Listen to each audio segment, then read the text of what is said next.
that the crown she's sold. Feel it weighing down on my shoulders.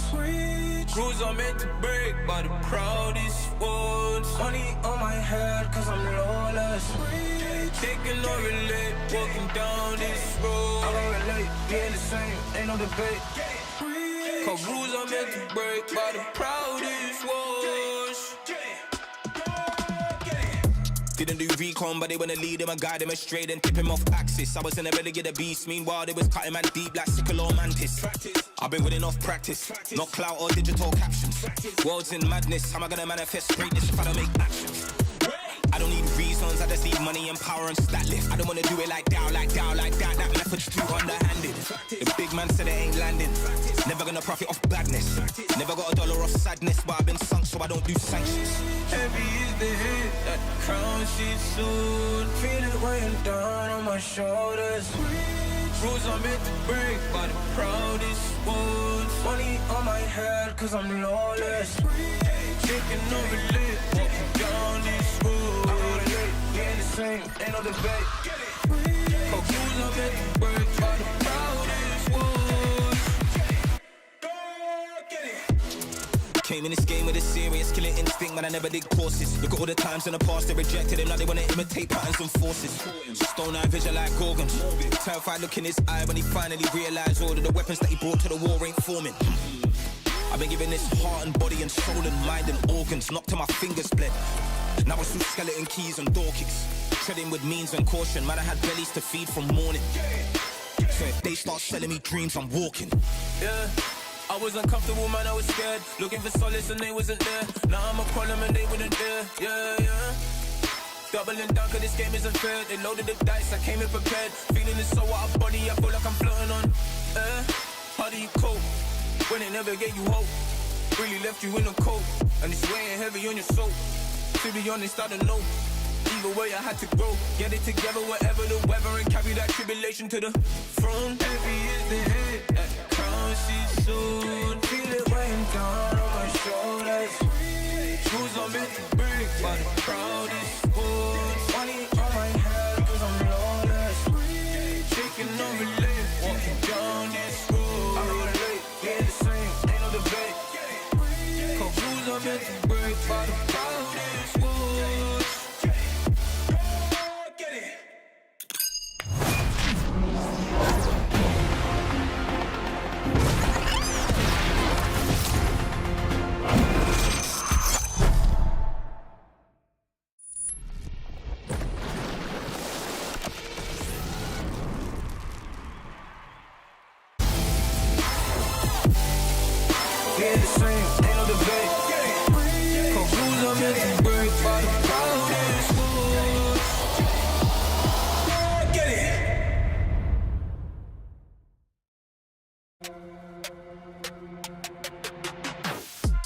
I have confidence going into my match, no matter if I'm the underdog, if I'm the favorite.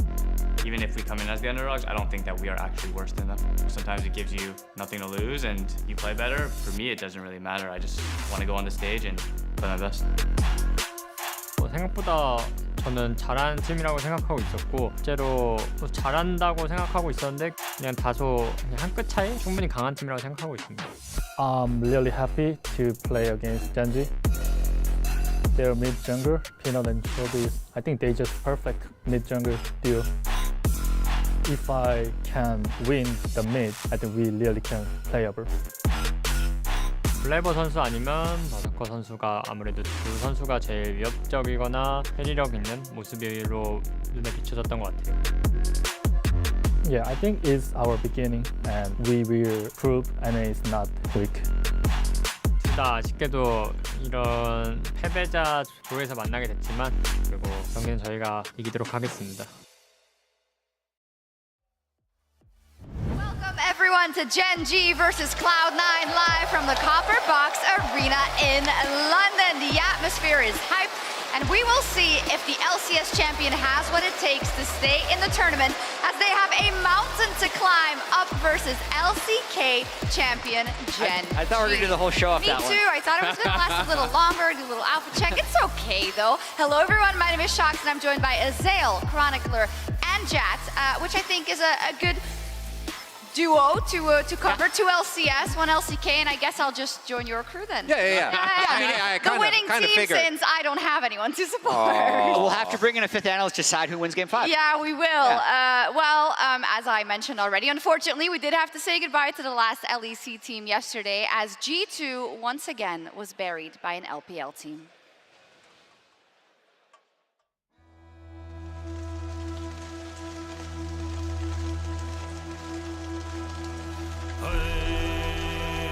Caps is here too. It's a house party on the top side of the map. The slam dunk by Yike following up the explosive cast.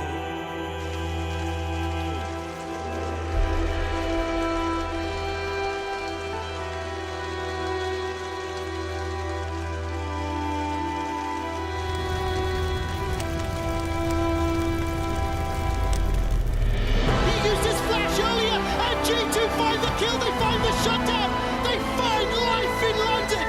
Go. Nice. Hey, Affiliates no team, we win. Yeah? Go. Nice. Nice. A heartbreaking end to the tournament for G2 Esports. London, give a shout out to G2 as they take the stage for the last time.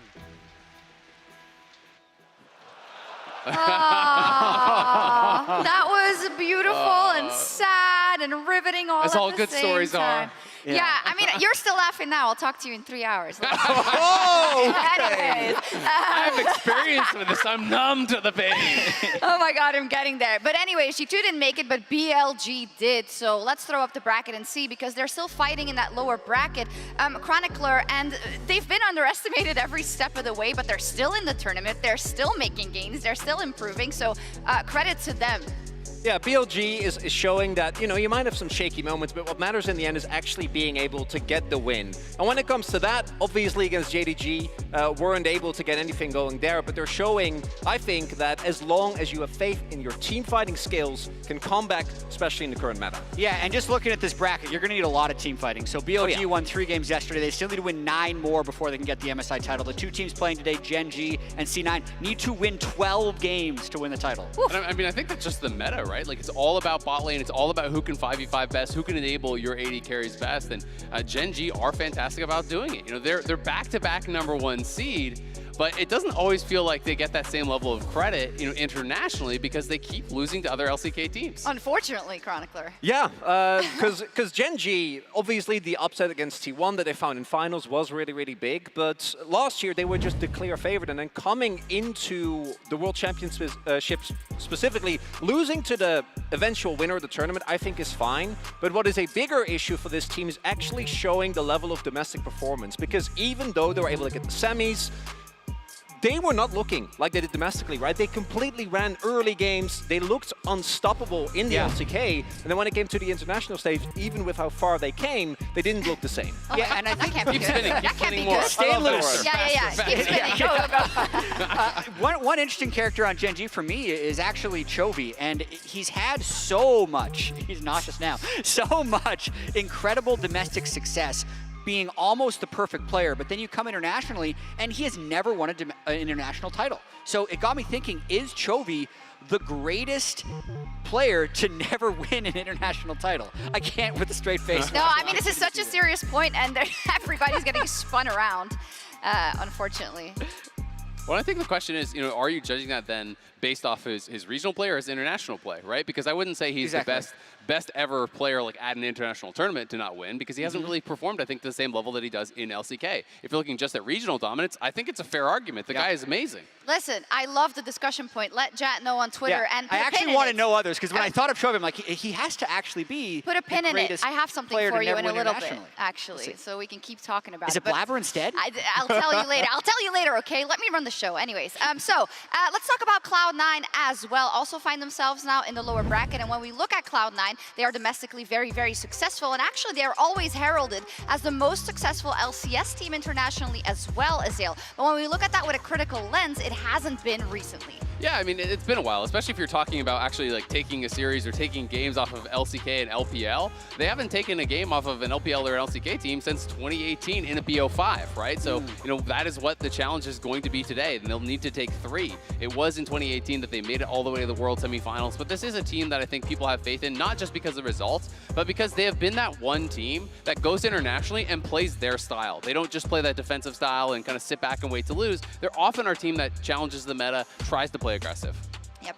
Interestingly enough, they have met a bunch of times, even though we don't get to see a lot of matchups. Maybe this is a more apt warm-up than the spinning. Anyways, you guys talked about Chovy earlier, and I want to introduce a new concept to talk about some of these players that I stole from Azael. It's called the That Guy-O-meter. So Azael, what constitutes you being that guy? That guy gets a counter pick. That guy wants all the resources. He takes over the game. He wins the series. He clutches it out.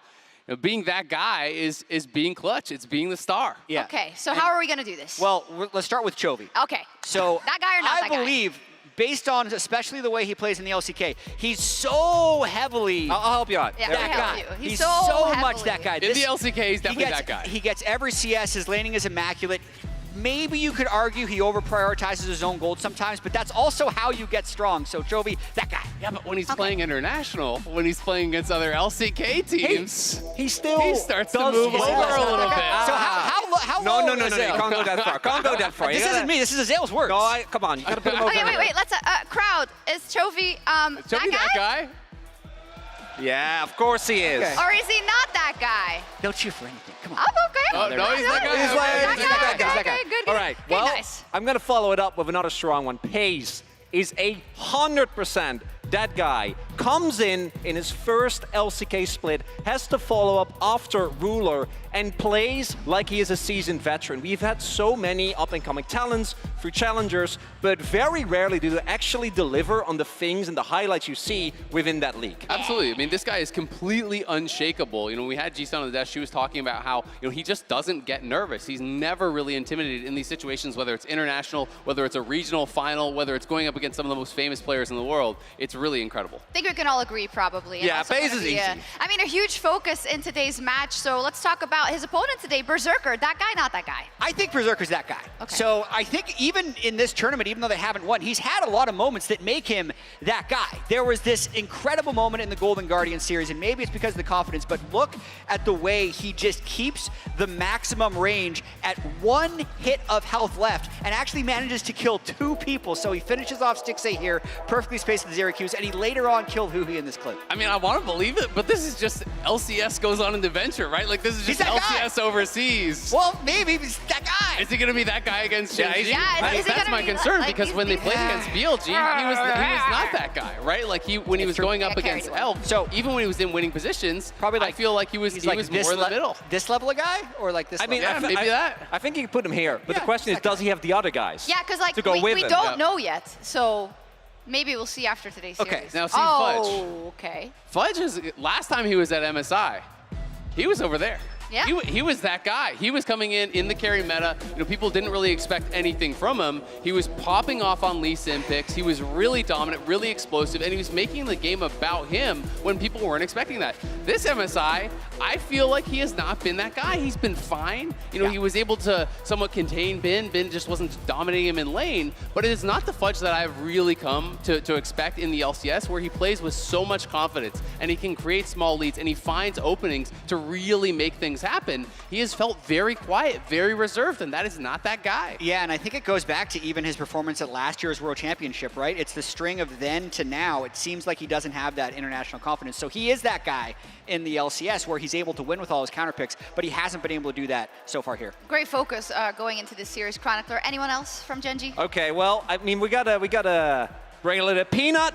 As much as I love him, as successful as he has been at times, there have been a fair amount of moments domestically where he has not been that guy. As we can see, sure, whatever you want. in these close matches in particular. Over here? Right, yeah, I mean, Peanut's early game. Not everyone can be that guy. Not everyone on the team can be that guy. Yeah. You need to spread it out, you know, you need to get where it deserves. And I think for Peanut, he is, to me, he can one give of the his weak jungle points. camps to that guy. Yeah, well, hey, I wouldn't be surprised. But you have to actually shut him down, because once the game goes to later, Peanut moves closer and closer Yes. to being that guy again. And there's a big question today. Who will be that guy in the jungle as Peanut and Blabber are facing off in our featured matchup presented by Mercedes-Benz?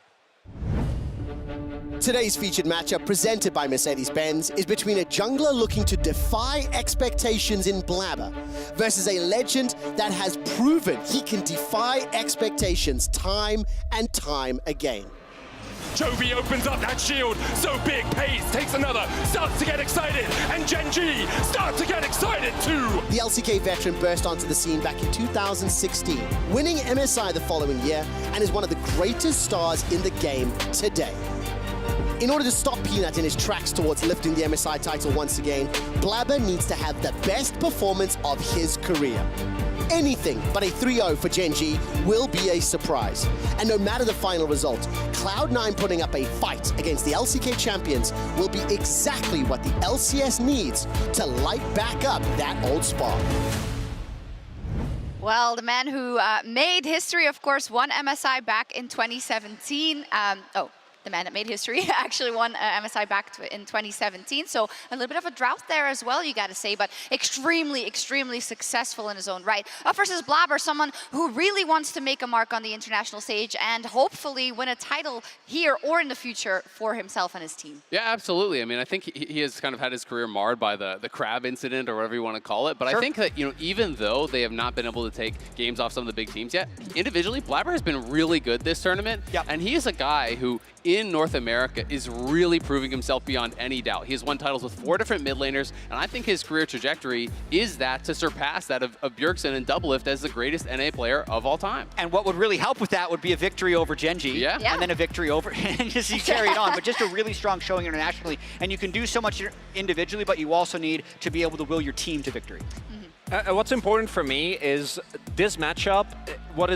Getting ahead of Peanut is one thing, right? But that alone is not enough, because Peanut has shown so many times, most notably the 5th game in Dom1 versus Gen.G, he will not tilt. He will find a way to come back into the game. So what Blabber needs to do is actually be able to get him down in the early game, which I think he has shown that he can do, but then also spread that influence to the rest of them, most notably to M&S, so that they can keep Chovy down. Okay, let's take a look at what the fans think in our MasterCard fan predictions and see if it's skewed, if it's rooted in reality, or what we got. You can also... Makes sense. Well, is it mirroring reality? Yeah, I mean, I think pretty much everyone is expecting a 3-0 or a 3-1. I think that is kind of across the board what people are saying. So I think, it lines up with that. You would hope since the Western vote, maybe they would have had a little bit more hopium. Maybe, but each day you can head over to @MasterCardNexus on Twitter to participate, and let's use the remaining time then to look at this prediction. Obviously in the context of the last LCS team fighting for survival, how do they win today? I mean, Berserker will need to pop off. And I think Sven will actually be fairly tested in this series. He's actually been an amazing Enchanter support player in the LCS in the 2 titles that he's won. If they're able to set up situations where I'd say they don't want to be playing against Lucian Nami, but if they can early get a Philios, Jinx, and just get him on Lulu a lot and have that not targeted by Gen.G, I think that would be amazing. I also just want to see Blabber play completely free. Let him go wherever he wants, be as efficient as he wants to, and really unlock him to do well. Yeah, I mean, the biggest thing for Cloud9 is they just have to play like they do regionally. Win or lose, they have to play with confidence. They have to all be on the same page. That's something that was really missing against BLG, where they looked hesitant. Some people are going in, some people are trying to pull back. And in the LCS, even when they're having horrible games, they're always all on the same page. Yeah, I love how you say on the same page, maybe, because they're gonna have to have to get at him today. And I think let's also hear the perspective of you. What do you not want to see from Gen.G, and how do they make sure they come out of this unscathed? I think the main thing for Gen.G is, by default, even within the LCK, Gen.G knows if we can get to the team fighting stage, we can win, right? Like, they've done that with Ruler. They've been doing exactly the same thing with Pace. I think their biggest weakness has been when they try and get too excited, for their own good, when we see Doranlock in his Malphite, which has not been very successful. And when they really try to push past what is comfortable for them, I think they can look a little bit more shaky, but still, you need to all in them early. You need to keep them down, because if you give them even a single opportunity, as even teams like Dom1, right, with Showmaker and Canyon have shown, you can't give them any way back in the game. No, you can't, so it's going to be a hard task for Cloud9. Is the LCS ready for a huge upset, or will it be smooth sailing for Gen.G to the next round? Flowers, over to you. Thank you so much, Shocks, and welcome back, everybody, to the next installment of MSI 2023, a best of 5 between Cloud9 and Gen G. The loser goes home. I'm Captain Flowers here with Kobe and Bettius yet again, and hopefully we have an action-packed afternoon ahead of us. Here's hoping, gentlemen. I know that there's a lot of pressure on your shoulders right now. North America's last hope, the West's last hope. Gen G is no easy opponent, but without further ado, we're going to be jumping straight into the draft. Rakan and Cassante. So Gen G already attacking that potential Xayah Rakan bot lane that C9 have demonstrated here at MSI, with the Maokai and Vi being removed from C9, eliminating some of the strong picks that Peanut is very well known for at this tournament. Yeah, and this was already used, a tactic by T1 versus Gen G. So I like this. Already we're trying to see Cloud9 use that template that T1 established to take down Gen G with some of the jungle focus here with the bans. So we've got the Rakan, the Annie, the Cassante banned out by Gen G. Cloud9 focusing that jungle pool nice and early here with the Vi. Maokai right next to it, taking the full time here. Also going to ban out the Ahri. This is one that both teams we expect to have their eyes on as this series progresses. And with things going over to Gen G, fun fact, gentlemen, for Gen G, they have banned Nautilus every single game of this tournament that they have played so far. Now that it's made it through the first phase of the bans, they're going to lock it in. And so I'm thinking of Felios Lulu. If we're looking at yesterday, Lulu to me is so highly prized right now when you're running Jinx Aphelios meta, having the enchanter that scales so well in buffing up those AD carries to try and carry those team fights. You have to think, if you're going to trade over the Nautilus on red side here, grab the Lulu to supplement this Aphelios. Yeah, it makes a lot of sense. Nothing too surprising coming out from Cloud9. Gen G, with the flexibility that they have with the Nautilus, remember that it can be moved into both mid lane and support. It gives Gen G a lot of breathing room here. Do they want to try and get themselves an early jungler? Wukong is something that we've still seen be a very high priority, high value teamfight champion. We've also seen Xayah still come out, but the Jinx is the expected from Hayes, given that so far in this tournament, it has just been the Jinx Aphelios show. Exactly. Out of the 9 games Pays has played, 4 have been on Jinx, 4 have been on Aphelios. Not surprising at all to see Gen G secure that for themselves, and it'll also be the Blitzcrank down there in the support role. And the goal of the Blitzcranks in these lanes is always to add volatility to these Lulu lanes, because Lulu's trying to scale, and so most of the teams picking this Blitzcrank into those lanes to try and get those early kills, try and force fights through the river around Dragon as well. And when you have Nautilus plus Blitzcrank, Gen G, they've got so many tools to get those picks around the Dragon fights. So we saw a very similar draft yesterday in the G2 BLG series with this matchup, and G2 were unable to really do much with the Blitzcrank in the early game. Pressure will be on Gen G to find those opportunities, as C9 going for a very traditional front-to-back composition. They can now remove some of the answers, things like the Kennen, the Gwen already being banned out from the side of Cloud9. They may even consider banning the Gragas, given that Doran is so well known for that pick. I 100% agree. That's what I was going to jump on. Is like, you need to take that out, because Cloud9, when you see the early first 2 picks here, Aphelios Lulu, you're trying to create the stability for the front-to-back team fight already with the entire rest of the draft, and Gen G trying to upset it. So take away what was Doran's biggest champion in the playoffs. And also Gen G banning out the Sylas here. Nautilus Ultimate is one of those that Sylas usually likes to be able to steal away. We've seen him target the Blitzcrank ulti in a couple games previously in this tournament as well. So they don't want to have that possibility of getting in there and causing a ruckus. Nidalee banned out by C9, paying some respect over to Peanut.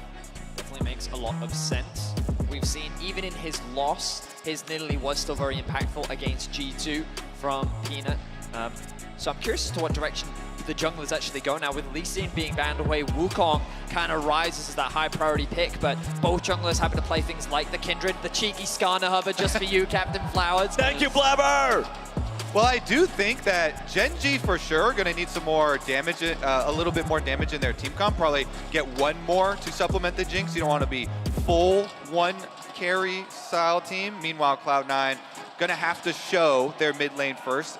And MNS slaps down the Syndra into Chovy. Remember when M&S was playing in the LCS, he popped off, he kind of made his name on Assassin-style champions. The Syndra was that first real control mage that he played and sort of showed that he wasn't just an Assassin player only. Yeah, we definitely want to take out the Victor. That was the first non-Assassin That was the first control mage that he good. played, but not the first one that he played well. Back over on the side of Gen G, we got to see what they want to lock in here for these last 2 picks. The Ornn locked in for top. And like I was talking about before, they want a little bit more damage, so you saw them kind of deciding, flipping through some hovers of jungle DPS champions here. They could, come up with whatever they want here for Peanut. He's such a versatile player. Originally a carry player, but of course a lot recently has been playing so much utility for the team. Let's get him back on some carry power. I mean, damage is a little lacking with what Gen G have for themselves right now. Both Kindred and Kha'Zix, I think, do make sense. The question is, how will C9 round out their draft? They've got more than enough damage. Perhaps they want a little bit more utility. Like, I do think Wukong does make sense in terms of the comp, but Poppy is another pick that we thought a lot about coming into this series. It's proven to be very effective. Wait for the final lock-in, but Poppy. I want Poppy because Blabber's Poppy, when he pulled it out in LCS playoffs, was magnificent. Very, very active. He ganked all 3 lanes, as well as having accurate Poppy ultimates around those objectives to really help out Cloud9, and that's what you want in this team comp. You've got the front to back all set up here to buff up Berserker, and if you have the Poppy ultimate for objectives, then you don't fall into that trap necessarily that a lot of the Western teams have around the Barons of flipping those objectives. And with the Poppy locked in the jungle, that will make 8 different champions in 8 separate games here in the jungle for Blabber so far at MSI 2023, showing off the depth of the champ pool, but we're gonna need to see Cloud9 execute cool and clean against Gen G if they wanna stand a chance against them. The North American squad that Desk was talking about it, they have struggled to find any wins internationally in a best of 5 since 2018, and now they're going up against #1 from Korea. I mean, for Cloud9, they have a really good setup. The draft for themselves is like, it's going to be difficult for Chovy to bully you in lane in this matchup. When you have 2 tanks in the top lane, it should be a pretty neutral matchup. The bot lane is where it's going to be the most volatile, and we know how aggressive Delight and Pays can be. So all eyes on bot. How can junglers impact it, and who can get the early edge? And Gen G, they have invested in these volatile hook champions. So we're going to see them follow that game plan, look for the kills with the Blitz, with the Nautilus, and see if they can get that gold.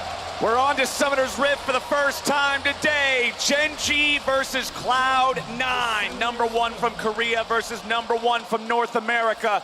Winner moves on to play BLG. Loser watches the rest of the tournament from home. And Cloud9 is grouped up as 5 from an early invade. They will be seen by the ward, but they'll find it and sweep it away.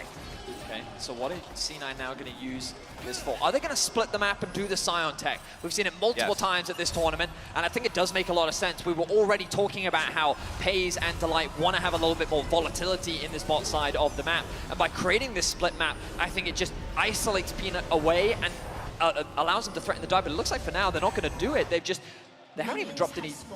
They have dropped a little bit of vision. So you're doing the mind game here, because like I was talking about for Cloud9, they're trying to follow this template from T1. Hey, they're red side. Hey, they have Scion. You expect them to continue with that full bottom side clear and split the map. However, they go for the recall here because they know Gen G will be expecting this. Everybody now is so ready for these Scion starts where they're splitting the map, and Fudge actually is just going to help leash their own red side instead of the Gen G red side. Smart play by Chovy. You'll notice that ward that he dropped just by the Raptors. This should give him information as to where Blabber is, and then Peanut can adjust his path accordingly. By starting on the blue, he has the freedom to potentially make that split map. There's already an all-in from the C9 bot lane. Pays at 250 HP, pull from Delight, bringing Berserker even closer, but it's Gen G with more critical health bars as both marksmen are taken below 200 health.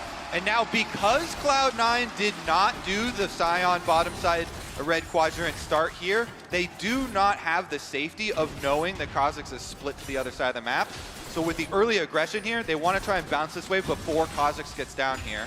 But it looks like Gen G pushing out on the wave. They get their level 2 first. Delight's gonna look for this here. Fires off the rocket grab, but Berserker with a sidestep. That's a critical dodge right there on the level 2 versus level 1 power spike. And Sven is happy about it. The level 2 now comes through from the C9 bot lane. More information gained from Gen G. They realize that the top side has been cleared from Blabber, and now Peanut will run face-to-face with the Cloud9 jungler. With the push that Berserker and Sven have, Peanut has to be respectful at the possibility of that red being contested, but Blabber is looking for even more. Blabber showing up there, forcing the jump out of the Kha'Zix. Otherwise, the wallbang would have been in range. Blabber could have taken a chunk out of Peanut's health bar. They'll fight each other over the large Krug. It's Peanut with the smite secure to guarantee that he gets that one. And Blabber has to walk out with the bottom lane of Gen G making their way back into the area. Yeah, nice timing here for Cloud9, for Blabber. He comes down, he screens for the bottom lane because they forced the Gen G bottom laners out after that trade. He knows pre-boots 1, it's about 30 seconds to walk back down to bottom side. So 25, 24 seconds or so ahead of time, he leaves the Krugs, doesn't want to stick around to fight over the last 2 little mini ones, gets out of there before the Gen G bottom lane gets back to lane. A lot of time spent though from Blabber. He will now secure the blue buff. Delight looking for a bit of a cheeky sneak.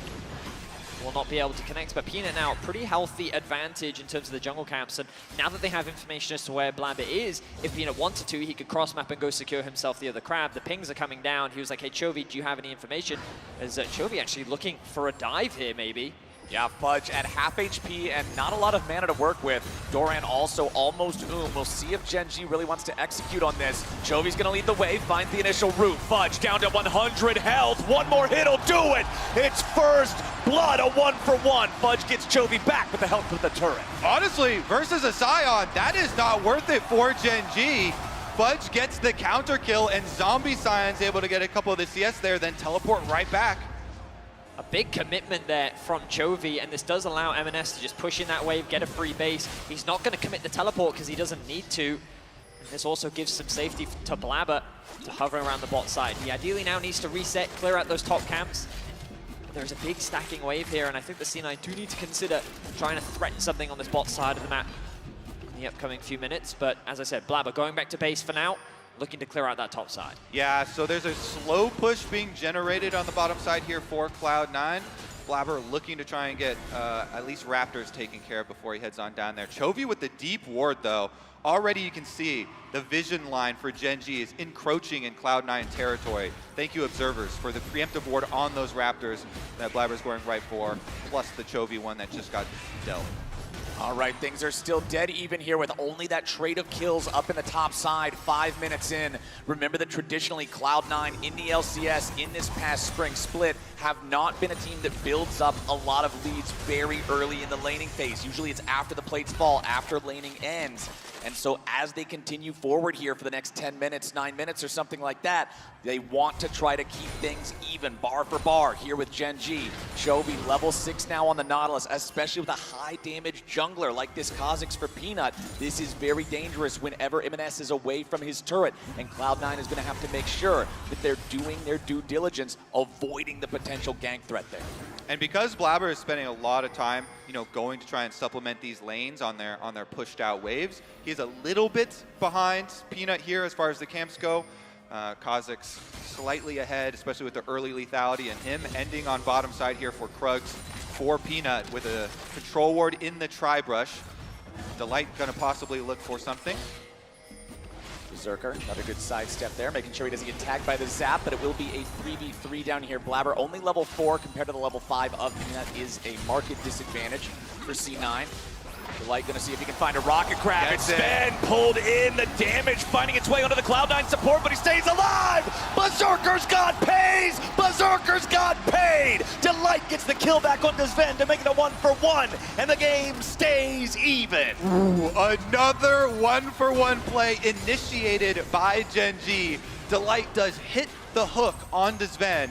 By the way, Delight, under a previous name, Crescent, was a partner for Berserker originally when they were T1 trainees coming up together, and in the end it is a trade. Both their new lane partners taken down.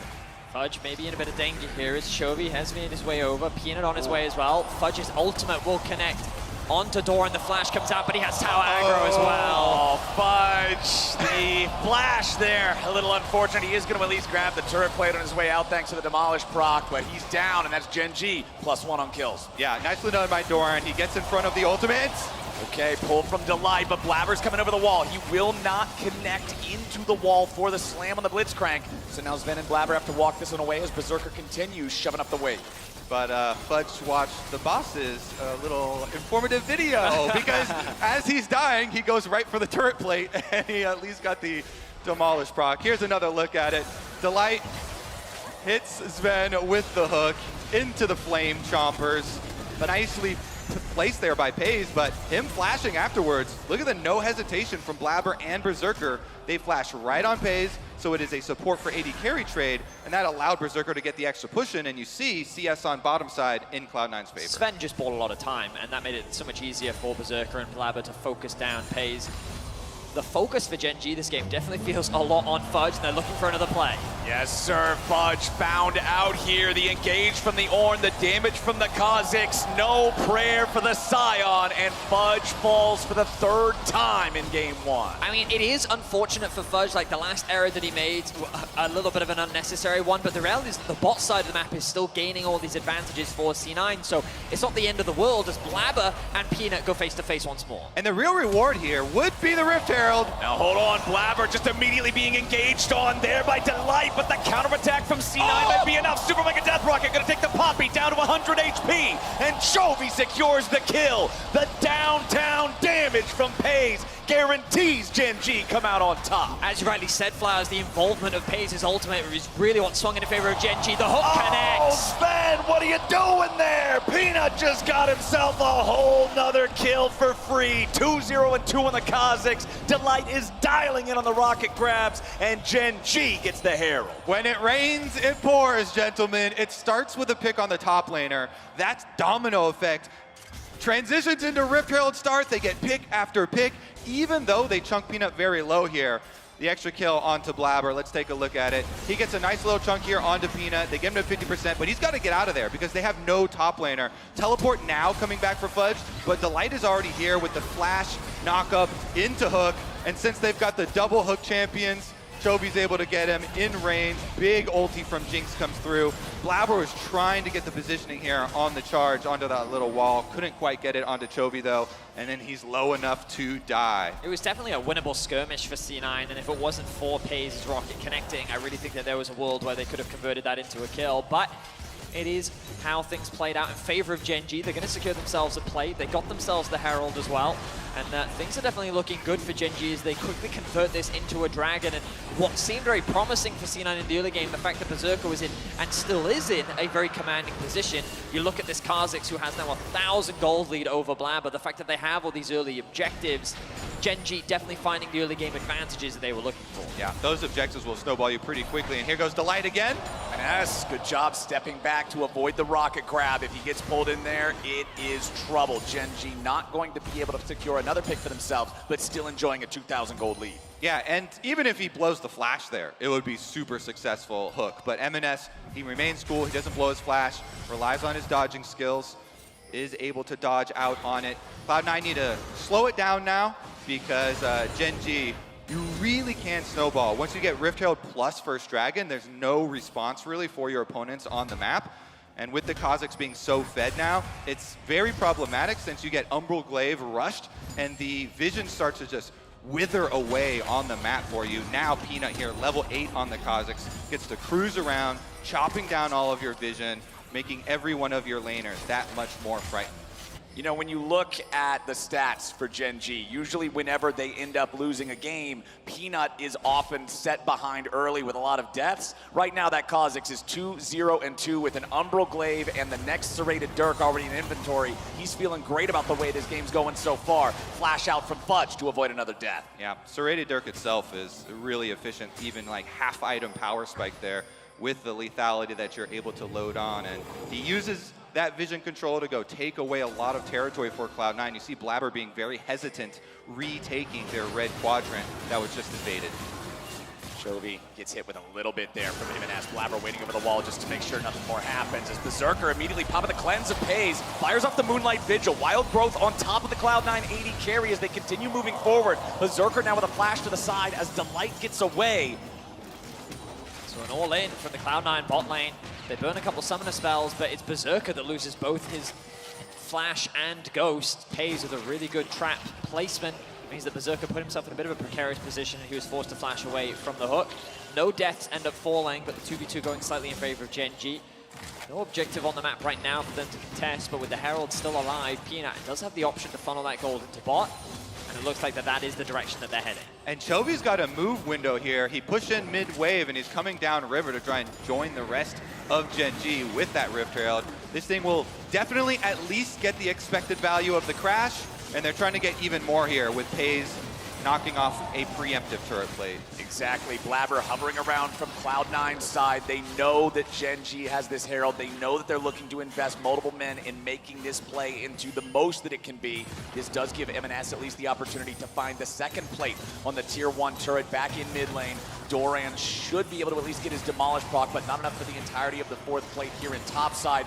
Excellent use of the Bellows Breath just to get out of the way of the charged up Decimating Smash. 30 seconds left on the clock until the plates fall, and Gen G has just been mining money off of them. Yeah, a lot of Gen G's money is toward the top half of the map, and concentrated gold is what you want towards AD carry, so if they could get some switch here with the recall, they pull up Pays and Delight, swap them over towards the remnants of that topside turret. And turret plates are about to drop, so then the defenses of the towers get a lot weaker for the outer towers. Some of the problems that C9 are going to have to find ways around as they enter the mid game is sending Syndra off to a side lane is never ideal. She's very vulnerable on these side lanes due to her limited mobility. Of course, the flash is available on M&S.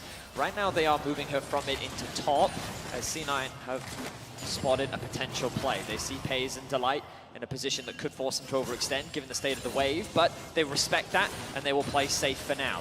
And look at the wave on bottom side. Budge, that stop right there for Pays means Budge is going to lose even more on bottom side. This whole time, Doran is demolishing this turret, and he's going to be able to finish it off. So no response here possible for Cloud9. That is going to be a big, big win for Gen G. With the swap over, Cloud9 have 5 members on the top side. They can't keep their defenses up. And it's Korean macro, where whenever you enter these mid-game lane assignments, their awareness of where to be on the map is always extremely strong. And this is just a great example of it. While C9 overcommit 5 members to the top side, Gen G find a window and they punish by securing a tower on bot. Now Gen G and now Peanut and Doran are working together to steal what they can. Now you have to be a little careful because talking about your windows there, Vedis, now you've got 20 seconds before Dragon. So you recall your top side for Gen G. You saw Pays and Delight finishing their channels of the recalls on top side. They don't overstay or greed for that top turret. Gen G know we have control of the entire map. We should not be giving anything. So smart. Anything to Cloud9. So they recall, they get back in time for the Dragon. They should effortlessly be able to pick this objective up as well. So as you can see as well, C9, they're trying to recall, then those recalls even get interrupted, so the potential of a contest completely disappears. Just well executed map play right now from Gen G. 2 Dragons up. The Herald is available, and this is a window where C9 could look to try and contest it, but the problem that they have is that there is little to no vision on that side of the map. Even though C9 committed 5 members up towards top, they didn't actually cross-map for anything, and it still means that Gen G hold all that vision and can still look for a contest around this neutral.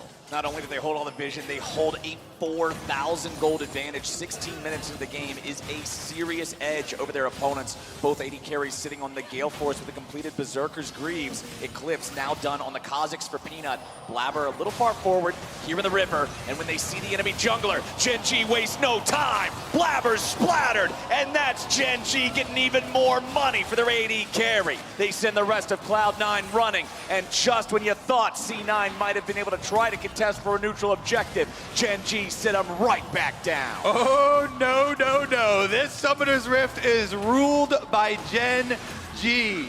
They chased them right off this Rift Herald. Blabber immediately deleted. You have to question the logic there from Blabber, trying to contest the river that he doesn't have any control over, knowing that Peanut has just reset on the map. Like, he also went in alone. They didn't have the push in top.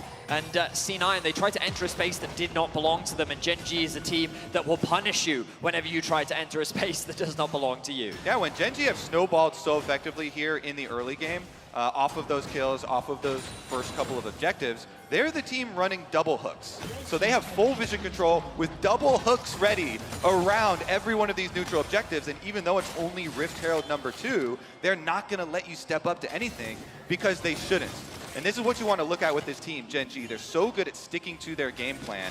Once they get this lead, they won't allow you to trade objectives on the other side of the map. They want to deny every possible one by getting there first and using that fog of war to full effectiveness. And look at how Gen G continue to keep the pressure up. They know that they can push this Herald into the next tower. Chovy and Delight walk up as that double hook threat that you were talking about. C9 is going to be forced back. The TP flank comes in from the Scion. C9 looking like they might have found their one final Hail Mary to stop this, but Blabber's already been engaged on by the entirety of Gen G. Punches into the back line, but the damage is already poured in, and Cloud9's lost 2 men. They lose the jungle, they lose the AD carry, they lose the top laner, they lose the turret. They've lost everything, and Gen G didn't break a sweat. Fudge's dead body walks around a couple of feet before he falls over, and Gen G turned the war machine towards top. Gen G just stands strong in the face of Cloud9, knowing that there is a massive wallet gap between the two teams. Cloud9 recognized, hey, there's a great flank window here. Maybe we can get the team fight that we've been looking for. Maybe we can swing this game back in our favor. But as the engage comes through, the target focus is so good. Paze's positioning is clean. He can keep freely hitting onto the front line as Berserker just gets chain CC'd by Doran, allowing Paze to get that execution with the ultimate and then just run down C9. Meanwhile, bottom side, nice. M&S grabbing a solo kill on Doran. It is a small drop in an ocean that Cloud9 has to swim through to come back. But now M&S has to be careful. Gen G not going to be able to get one back. All right, they're on the board. Count it again. That's one for M&S. He's able to at least pick down a straggler. The small opening left there as he takes down Doran. But it doesn't really change the way that Gen G are going to play this game at all. You've already got 40 seconds here on Baron spawn, and they can easily just replicate what they did before. Switch everybody up to the top side of the map. Cloud9 are trying to jump on that window they just got, though, with the pick from M&S. They overload top side, see if they can get an objective bounty for a bit of extra comeback gold. The problem for Cloud9 when it comes to securing these outer objectives is there's a window here, but Gen G are going to quickly push this in and then move into the top side jungle as they catch that wave, and this can set them nicely up for the dragon that's soon to spawn. Notice how they push this bot wave in. Paze is going to move into the bot side jungle, and it's because C9 are moving to the objective rather than getting that mid control first, and it's because they don't have that ability to contest that wave that Gen G, it's so much easier for them to play around the map. Peanut even threatening a Baron here as Paze will chip away this bot tier 2. See Gen G backing away now as the wave is thinned out. Baron alive on the map. The Drake spawning in under 30 seconds. Both Drakes that have spawned so far have been controlled by Gen G. All you have to have is one person to tank the Baron. So if Baron attacks you, then it puts that debuff on you. They want Doran closer to the Baron so that the full DPS from Peanut can come out. But Cloud9 sniffing it out here. C9 wise to what Gen G was up to. They are going to stop them from being able to sneak that free Baron very, very early here. 20.5 minutes on the clock, and C9 just feel entirely choked out of the game. Yeah, I mean, it costs Gen G almost nothing to go for these attempts and just check Cloud9. Hey, are you still awake here? Are you going to come check this? Because they can infinitely take it, basically, with Doran, and they know they have the entire other side of the map fully controlled. Look at that jungle leading up to Dragon. It is fully lit up by control wards. They also have both lanes pushing here, so they easily pick up Dragon number 3. The beauty of the play was that, as you rightly said, by only committing 2 members to the Baron, it meant that C9 committed 5. They almost overcorrected at the potential steal, which means that guess what? Mid still uncontested. Paze pushes that one in. Bot uncontested. Chovy pushes that one in. So even if C9 wanted to try and take advantage of, oh, you sent your jungler to Baron, we'll cross map for Dragon, they can't do that because they don't have the lane states to be able to find that opportunity. And guess what? We mentioned the double hook comp here for Gen G. Well, they're going to get a flash out of M&S first on the side lane. We'll sidestep. What you can do with this comp is then turn so much effort towards the back of the Baron area, this red quadrant of the jungle. As long as you clear that out of wards, you have the Ornn ultimate, the Nautilus, plus the Blitzcrank to all look for turns off of Baron. So you just start it up, you look for picks on Cloud9, you don't have to overcommit to anything, and you just fish for extra kills over here. Now you see the resets for Gen G. As long as they don't get caught here while Chovy and Peanut are heading over to the rest of the area, then they can get right back to their game plan. Pays back in the base right now. Phantom Dancer completed, has the last Whisper in inventory for some extra armor penetration as well. Once the Jinx arrives up here into the top side, I will fully expect these guys to be looking for another full-on fight. Doran, you can see, just sort of totally fine with this. He doesn't care who he's staring down. He knows he's tanky. He knows they can't engage on him in any sort of meaningful way. Now Delight will be the next one moving up to join this area. Doran's sweeper does reveal a silhouette in the brush, but the recall completes before anything can be done with it. Peanut, again, just getting so much value out of this Umbral Glaive. The vision score discrepancy between junglers, 59 versus 29. Peanut has been owning the vision game, and Gen G have been owning the map. Now with the Baron down to 5,000, they're going to fire off Doran's ulti. They find the knock up there. Back in the pit, Blabber's already down. There will be no steal today. The smite will come down in just a second, and there it is. Gen G Baron, 23 minutes in. Look at that control. Teleporting behind MNS, no flash on him. Gonna try to get away from this one. Peanut's gonna lead the charge as the depth charge seals his fate. Peanut grabs the kill, and Fudge has to flash just to make sure he doesn't go with them. Gen G continuing the push. They've got everybody up here on the top side, and the tier 2 turret evaporates in front of their eyes. They'll continue with these last couple of minions, pushing into the Cloud9 base. Blabber's gonna be back in 2 seconds, but MNS is still dead for another 30. Gen G are not slowing down. Peanut will continue just poking at Cloud9, slowing them down with the rockets as Pays can put the damage into the inhibitor. Delight gonna be just zoning everybody away there. Goes for the hook onto the main tanky target, but it don't even matter. Gen G are so far ahead. There's no meaningful damage from Cloud9. Fudge slowly being worn away here by these auto attacks. Gen G running a little bit low on health bars. Got to be careful about this. They're gonna decide to back it off for now. Discretion is the better part of valor. Gen G will back away, take the red buff and whatever else they might be able to find in the jungle as they leave. Reset and spin that gold. I mean, it's just flawless execution all across the board from Gen G. They make it look clinical in how they play the map, and MNS, they know that he has no flash. They commit 5 members to the top side with the chain CC. Really, with only 2 members, it's enough to find that execution.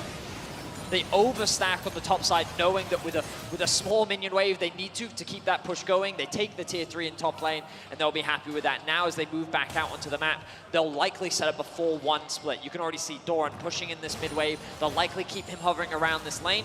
He has the TP available, as they then send Chovy and Pays to keep this bot push and slowly start to chip away more at the base, waiting for the dragon to spawn. And for Cloud9's side, down almost 10,000 gold and 3 dragons. They're just hoping for some opening here for Gen G. For Gen G to get a little bit too overzealous. Problem is, this team is so controlled.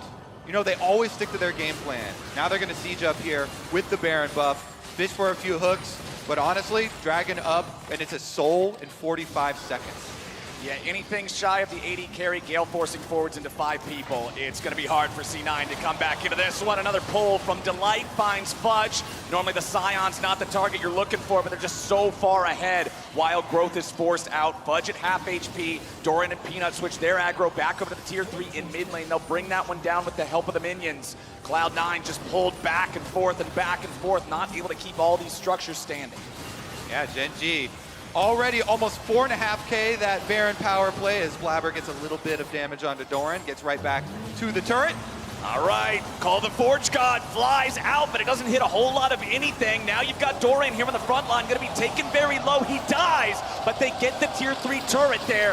Cloud9 trading a structure for the enemy top laner. Now Chovy's in the middle of everybody. The Nautilus will be the front line as Pays starts free firing into Fudge. Berserker's coming around from behind, trying to find a little bit more damage as Blabber is zoned away by Peanut back in the mid lane. Chovy just continues frontlining and Page continues firing.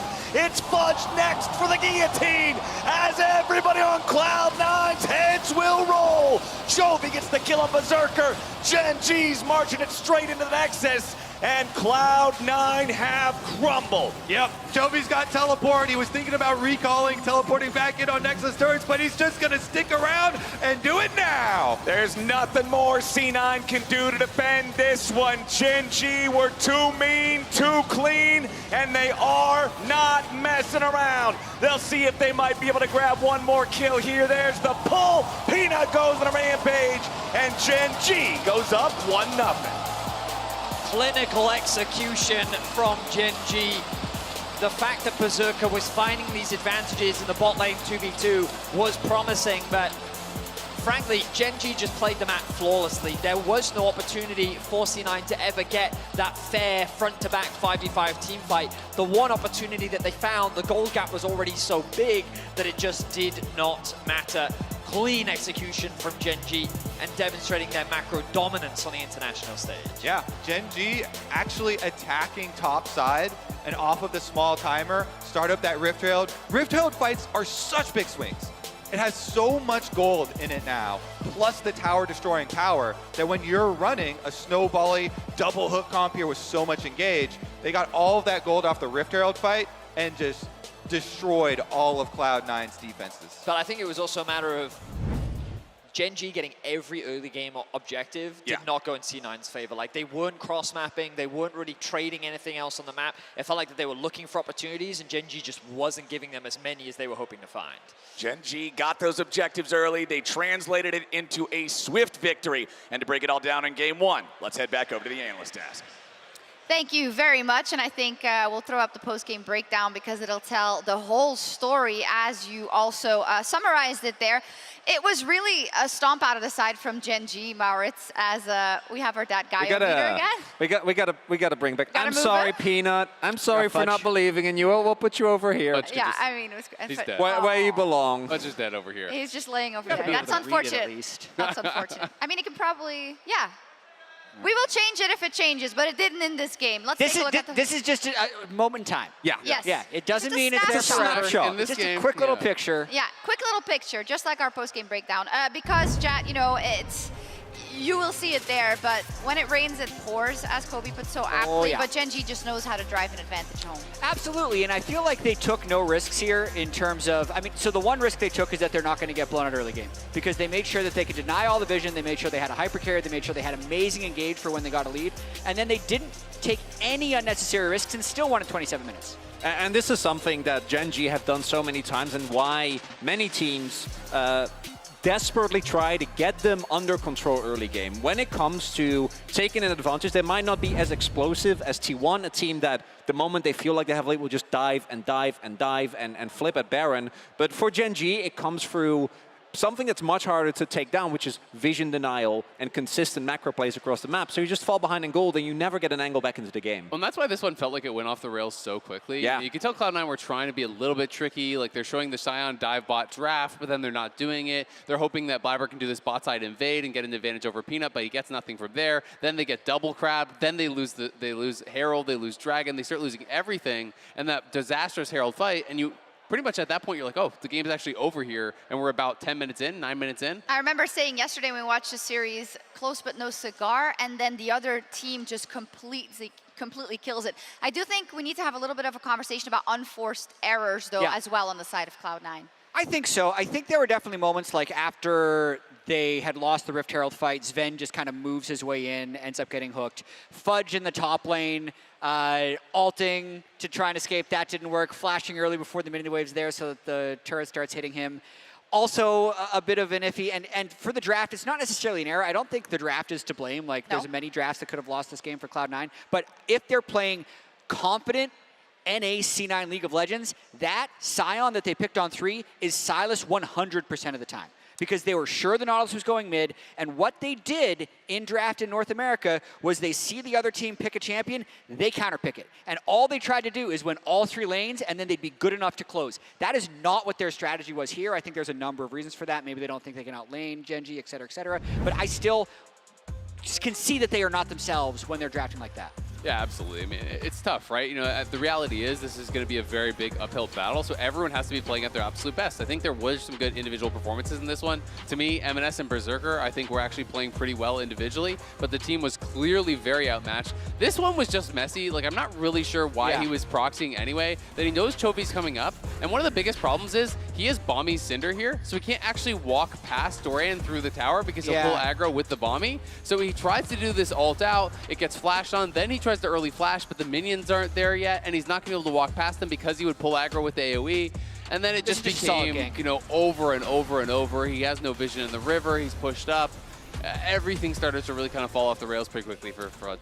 Yeah, it did, and Gen G, they saw their opportunity and they kept going there a couple of times, and we were talking about the fact that you were saying they are really good at killing games and they will not make any mistakes actually usually, and the thing is, I don't feel like they even had to, because even if they did, they had a backup hook, they had all the damage, they had the gold advantage. Yeah, and shout out as well to Gen G for kind of pulling a bait and switch with putting Doran on a tank. They actually have given him so much more attention this tournament than they have for basically the entirety of the LCK, right? Like, they never played around him. He got stuck with blind pick every single time, and it's really interesting to see Peanut actually perform on a carry. This is something that he hasn't done for the longest time, and being able to do that in this way and really snowball as that Kha'Zix was a really big reason for, with the Umberglaive, why C9 could have come back. I have a counterpoint. Hit me. I don't think Gen G was playing around top lane.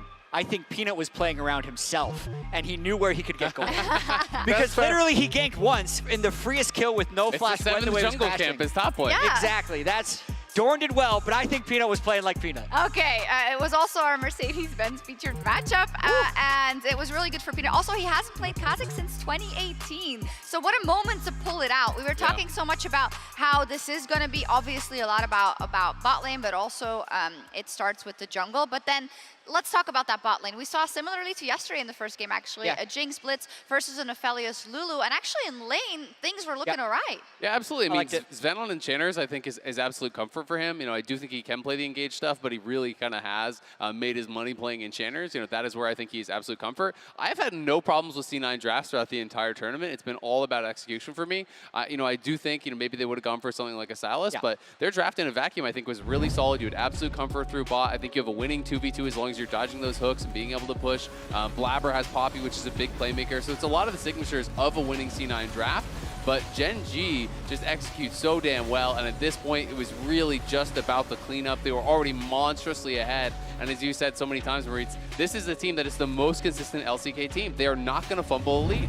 And of course, they've also been watching this tournament, and they've seen many, many times that a gold advantage was taken away in a late game team fight, but something tells me that they're not as worried today about that. No, I think Peanut put it best himself when he was like, yeah, you know, it's a shame we're meeting them in the lower bracket, and it's also a shame that they're going to lose. It shows the confidence that Gen G have. Okay, C9 picked blue. Azale, what did they do?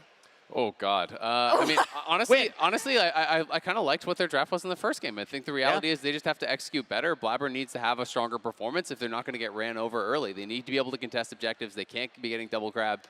Gotta see them have a better performance. Alrighty, business as usual for Gen G so far in Game 1, and C9 really need to defy expectations here to bounce back in the series. We'll be right back with Game 2. Like, gonna see if he can find a rocket crab. And Sven pulled in the damage, finding its way onto the Cloud9 support, but he stays alive. Berserker's got paid. Berserker's got paid. Pays his ultimate is really what swung in favor of Gen G. The hook connects. Sven, what are you doing there? But Blabber's already been engaged on by the entirety of Gen G. Plunges into the back line, but the damage is already poured in, and Cloud9's lost 2 men. They lose the jungle, they lose the AD carry, they lose the top laner, they lose the turret. They've lost everything. Get it!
New and existing customers can choose the phone they want, like the incredible iPhone 14 on us.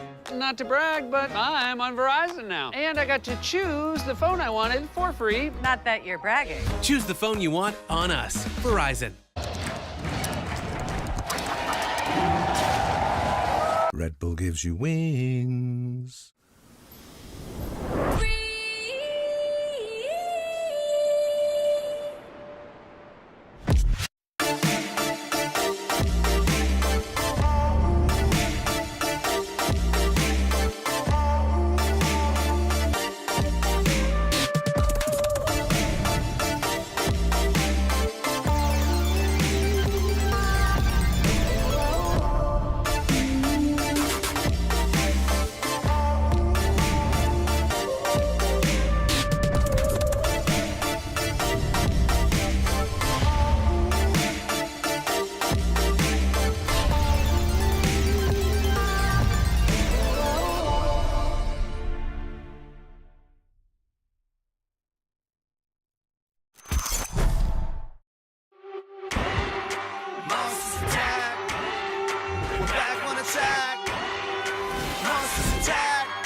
The monsters attack, it's the championship. Spatula Fallopians, it's time to finish this. Season up with a monster cook-off.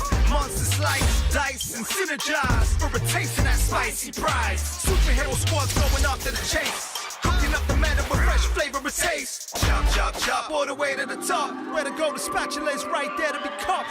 Feast your eyes and delight your minds on the best comp fries you could ever find. Monsters attack. Come watch with the pack. Monsters attack. Get back with a snack. It's the TFT Monsters Attack Championship.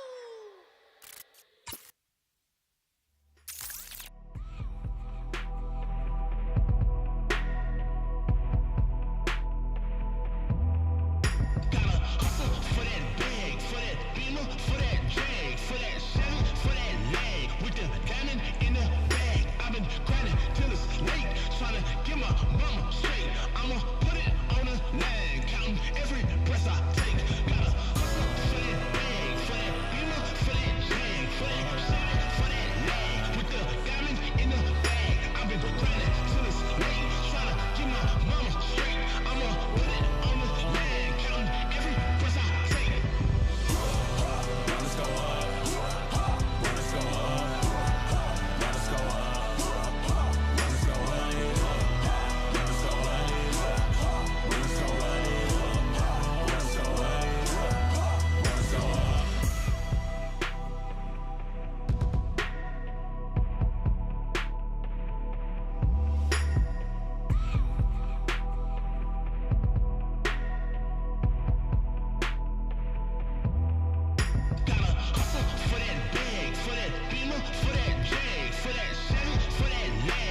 stay the same, ain't no debate.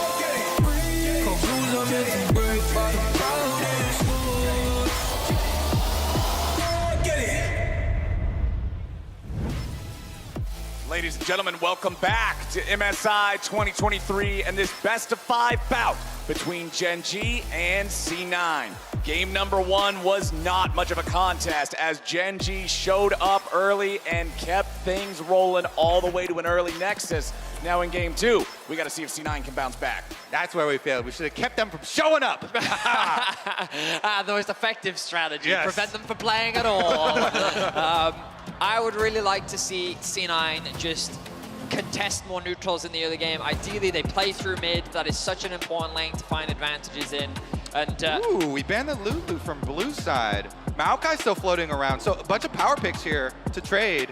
So a couple things I want to immediately point out. Remember, C9 and Gen G swapping sides for this one. Like you just said, that Lulu's banned away, Ahri banned away, just like it was last time in the first phase. Gen G back to banning Nautilus. Remember, game number 1 of this series was the first time in the tournament that Gen G hadn't banned the pick. They played it, they have a 100% win rate on it, now they're back to banning it away. so the risk you now have is, do you lock in Aphelios and then give away Cassante Jinx, or do you guarantee the Cassante for yourself at the risk of giving away the Aphelios? And the answer to that is, we want the Cassante, we'll take the Jinx trade in this match. Honestly, I agree too. Oh! I love this from Gen G. So far at this MSI, we have not seen Pays play the Xayah, but career-wide, this is definitely something he's very comfortable on. Yeah, for sure. Let's take a look. How aggro do we want to get with it? Berserker did have a Draven game in the LCS that completely popped off. Toying with our hearts right now, trying to mix up this AD carry meta that has been the same. Okay, we at least get some excitement here. The Lucian Nami duo. Very aggressive here. Trying to play off of that one item power spike.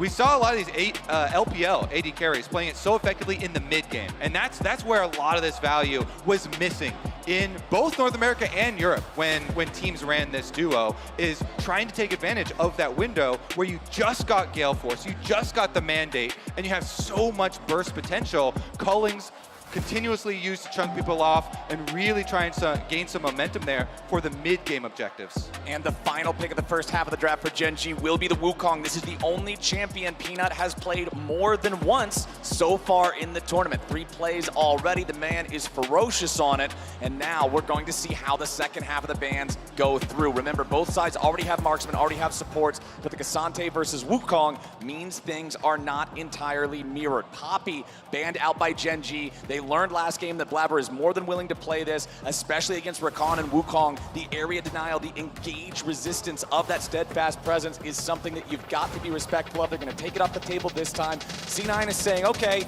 you guys definitely didn't live up to the skill check last game. We're going to ban out a champion that can't fail a skill check. Let's get rid of the Malphite, take that off of the table, and one more ban remains for both sides. I wonder if Gen G will consider something like, I was going to say something like the Kindred, but they are going to look to remove the Kennen, some of that team fighting power. Perhaps they believe that with the Malphite ban, that was the direction that C9 was looking for, because remember, this Cassante can be flexed into both mid and top. That is the beauty of this Cassante. And then Gen G, they're going to be forced to lock in either their mid or top now. So something like the Gragas is something that C9 should consider getting rid of, but the Lissandra will actually be removed. Yep, and I misspoke. It was actually C9 themselves banning away the Malphite. My bad on that one, but that is a powerful engage tool that could go along with the Rakan, with the Wukong drafted by Gen G. Lissandra, also another effective point-and-click engage mechanism, and it'll be Sion drafted next for Gen G.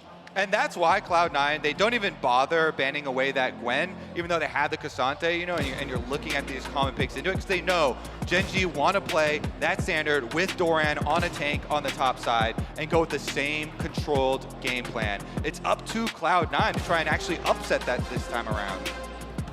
I mean, I think if the Cassante goes mid, I'm more fine with the Kha'Zix, but I don't love LeBlanc, because there's a real world where Gen G can actually put the Sion mid, and then you just neutralize the impact of the LeBlanc. Very difficult to actually play through that lane early, and then you just match something else on the top side, perhaps another carry, but in terms of damage, oh, hang on a second, are we going to get to see Chovy's?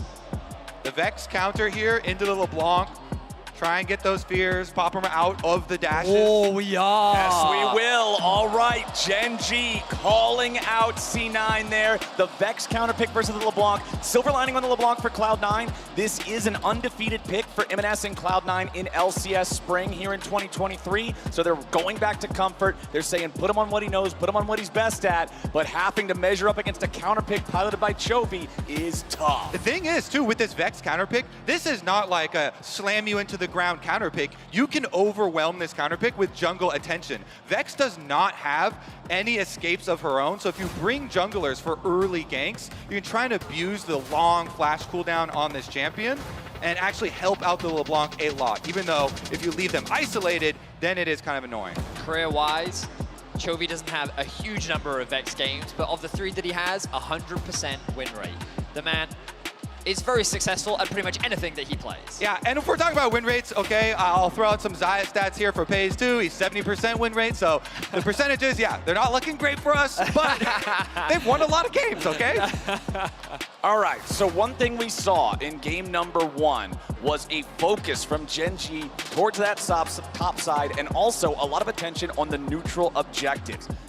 If you're Cloud9 and you're trying to bounce back after that speedy victory in game number 1, are you trying to counter that? Are you putting all eggs in the bot lane basket? What's the play? No, to me, if you're picking LeBlanc and Kha'Zix, you're picking M&S signature champion. Blabber, get to mid lane, gank this Vex, try and take advantage of this champion. Low mobility, burn the flash, get some kills, get M&S to the point where he can actually have some mid lane agency to then go down bottom lane. And then once your LeBlanc is fed, as a jungler, you're so happy because you get a partner in your ganks and you can play off of a Lucianami during their one-item power spike timer. I mean, this comp from C9 is just much harder to execute than what we saw last game. If we compare game 1 to game 2, game 1 was very much about making sure that you're cross-mapping, moving on the map, correct lane assignments. This one is a lot more about skirmishing, early fights, 2v2s, 3v3s, and that applies to both sides. When you have things like Rakan, Wukong, you have so much agency in the early game to look for picks, even play through mid yourself if you wanted to try and shut down this LeBlanc, that C9, as proactive as they want to be, they have to be cautious that Gen.G can very much look to do the same. Yeah, the comps that want more volatility are always so much more difficult to play. The ones that need to get some execution-based kills, some execution-based plays off to their side. Cloud9 here, sweeping back into their own side of the jungle. M&S goes back, he picks up the sweeper. He gets the golden experience for this, so as far as trying to get LeBlanc some leverage versus the Vex, you get a very tiny bit there. He's on the board, at least for a little bit. But the game plan from Gen.G, you can tell they know this as well. That's why they're warding towards the Raptors. And immediately they go in at level 1. Sven forced to flash back away as Delight goes for the engage. The Xayah Rakan level 1, very powerful with how these champions synergize, and Gen.G is not afraid to flex that. Look at the path in here from Peanut. He started Raptors into Blabber's blue. He doesn't have prio anyway. He just has information as to where Blabber started. The fact that he started on the red buff gave him all the information that he needs, that he's doing a full bot side clear. And the question is, how will Blabber respond? Delight taking a lot of damage. Delight, it's at 200 HP here. Pays about 350 for him. Gen.G's bottom lane duo forced back underneath the turret as Cloud9 fights back. All 4 players in this bottom lane still level 1. And Blabber finishing up Krugs as well here on the Kha'Zix on bottom side. Looks like he might trail through here. Again, you mentioned the information discrepancy between these two teams. Really benefiting Peanut as he was able to counter jungle pretty heavily on that blue quadrant. And the hover here from Blabber is mainly to guard against, if Peanut had done a normal clear, he could be looking at ganking our extended bottom lane, but he's not. So Blabber's going to be very, very sad here on the Kha'Zix, having gone and spent a few seconds to hover bottom lane and protect them, delays his recall, then he'll go find his blue and his Gromp have been taken. Especially with a flashless Sven, means that bot lane was definitely a lane for Peanut to look for. Overall though, Chovy getting a bit of push in the mid lane. LeBlanc doesn't have the strongest push at early levels, but usually that's where she wants to try and look to trade, but trading against a Vex can be very challenging during the early levels. And M&S making good use of that sweeper, finds the other ward. That ward is placed because Gen G know after they've been able to kind of push Blabber into this top side. Now he's going to reveal himself as well. He just popped the Scryer's Bloom, so everybody knows exactly where he is. Top and bottom Scuttle Crabs will be traded. Okay, Peanut will pick that one up down there shortly after Blabber has already finished this one in the top side. Just fires that Scryer's Bloom into the enemy jungle. Sees the Krugs are still up. Decides to go ahead and leap over, farm those up. Doran is dealing with the wave being shoved up underneath his own turret right now. As you can see, the Gen G bot lane has taken their first recall. Berserker and Sven gonna need to now do that themselves after they clear out those last couple of minions. Blabber finishing up the Krug camp here. Fudge and Doran both running pretty low on all resources here. Health bars, mana bars, mostly expended. Yeah, and I think Blabber here, after he got the information in Scryer's Bloom, he sees the second spawn of Raptors as well. You know, he's not too sad. He knows that Peanut went to do the guarding of his own blue quadrant after the counter jungling, so Blabber will be able to get the Gen G second spawn of Raptors, no problem here. Chovy's recall interrupted there by M&S, just trying to make these timers as uncomfortable as possible. The wave is still pushing towards M&S, so he is going to need to clear this out, farm this up. Chovy will be able to recall, just slightly more delayed than he would have preferred, as Sven cannot stop that wave from being shoved up underneath the turret. But Berserker gets back to lane in time, doesn't even miss that first melee minion, should be able to pick all of these up. Now, as far as the Kha'Zix goes, the majority of the games now, you're going to want to evolve Q. There are some angles where you really want to take advantage of our ganks, and a Vex mid could be one of those. I still think he's going to evolve Q, but there is an angle to try and R-evolve because then you are into lane. Oh, they wanted to find the knockup with the grand entrance, but it didn't work. Now Pays is down to 200 HP. Gen G, you can see exactly what they wanted there, but just slightly off with the targeting means Cloud9 ends up smacking him upside the mouth. Really good trade from Berserker. If he'd had level 4, I wonder if that would have been enough damage to actually at least force a summoner spell out from Pays. They get the Ignite out at the very least, but now Peanut is here to cover. And you can see Chovy on the roam as well. Level 6 on the Vex. Blabber in a position to... Oh, there we go. That's the grand entrance we're looking for. Sven's called out, and it's Peanut getting the first blood. And Berserker tries to shoot back, but he won't get a whole lot. And Chovy's still following up from the side. Blabber's occupied with the Vex, and C9 are down 0-1. Yep, even Chovy coming down. Blast code over the top. Gen G going to be able to shove this one in.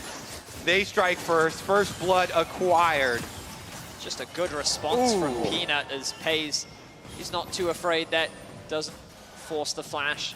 But yeah, if Blabber was aware that this gank was happening, then he could have been in a position to counter, maybe even threaten Pays on the backline, and then perhaps there's a world where Cloud9 can turn that around. But with Chovy also on the rotation down, had that fight gone any longer, it very much could have been much worse for C9. So while Berserker playing the trades very well, Peanut finding more presence on the map. All right, on the reset though, after the kills and shoving in the lane, because they're so low, Blabber's going to rotate over to Dragon.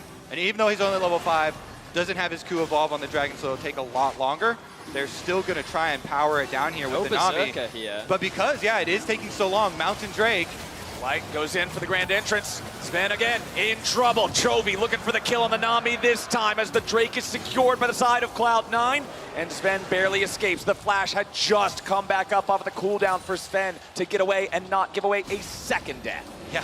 The combination of only being level 5 and it being a Mountain Drake takes a long time. Cloud9, they do sneak out though. As you mentioned, Sven, no summoner spells now. Peanut fishing around to see if they can get anything out of it. And it looks like Cloud9 got away just in the nick of time. Blabber, that was a little dangerous face checking that brush. He had no support there.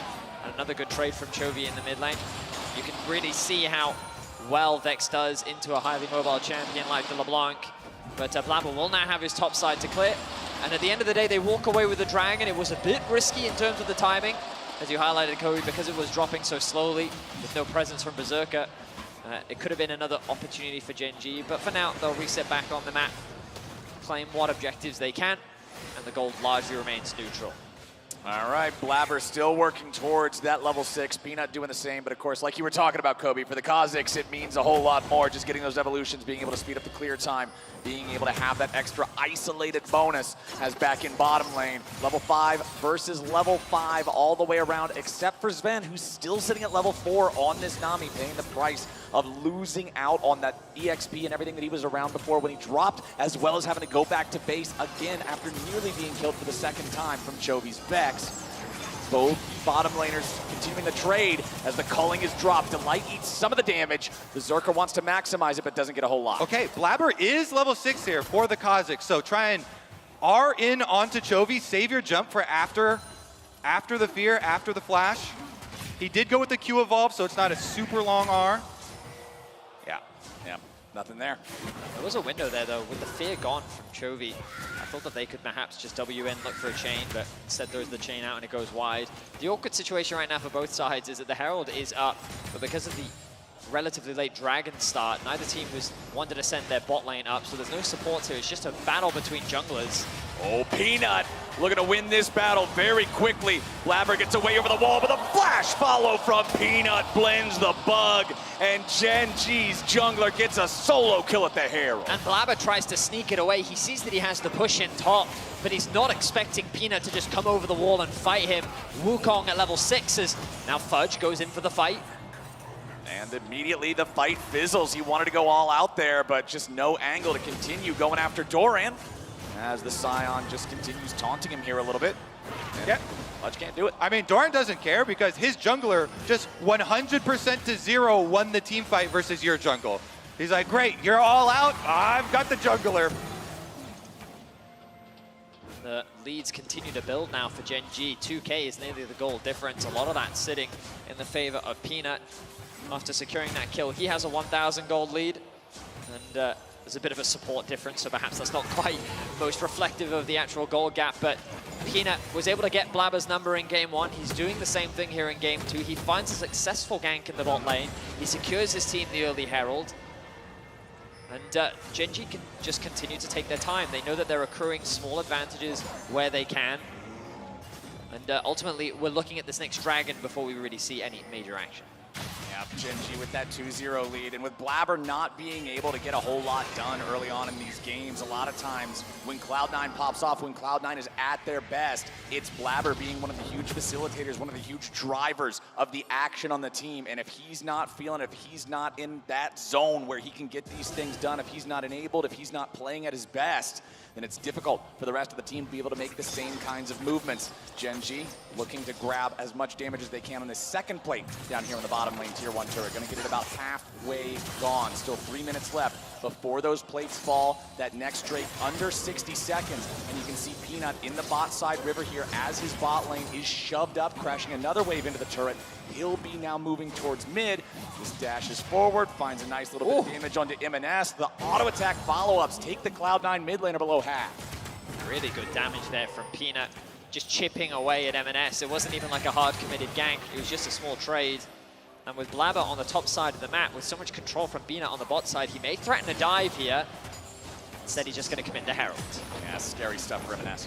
And this is just so much pressure right before Dragon comes up. Peanut knows we got to get all of the potion charges out of MNS, get a bunch of damage, get the Rip Herald charge in before Dragon even spawns, and then Gen G can just rotate over to it. Blabber's here, but MNS is already chunked so low, they don't have real threat, and Gen G just bully them down. All that's accomplished for Cloud9 was now not only is your mid laner at dangerously low health, so is your jungler, and that mid lane tier 1 turret is going to completely fall before the plates are even gone. Now once again, Fudge tries to go all out, and it's Doran trying to get away from the Cassante. He's not worried at all as he gets past underneath the turret, and you can see Berserker trying to escape from Paze and Delight. He fires the culling back into their backs as they try to retreat, but it's not going to mean a whole lot of consequence here for the Gen G bot lane. Both top laners down to just a sliver of HP, but nobody's going to die.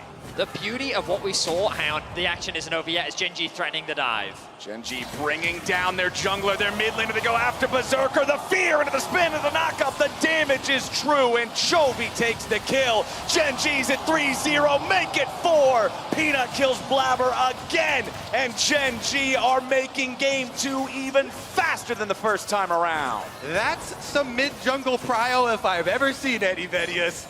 Bully down mid lane, chunk out both Cloud9's mid and jungle, so much so that they can't even play the map right now for Cloud9.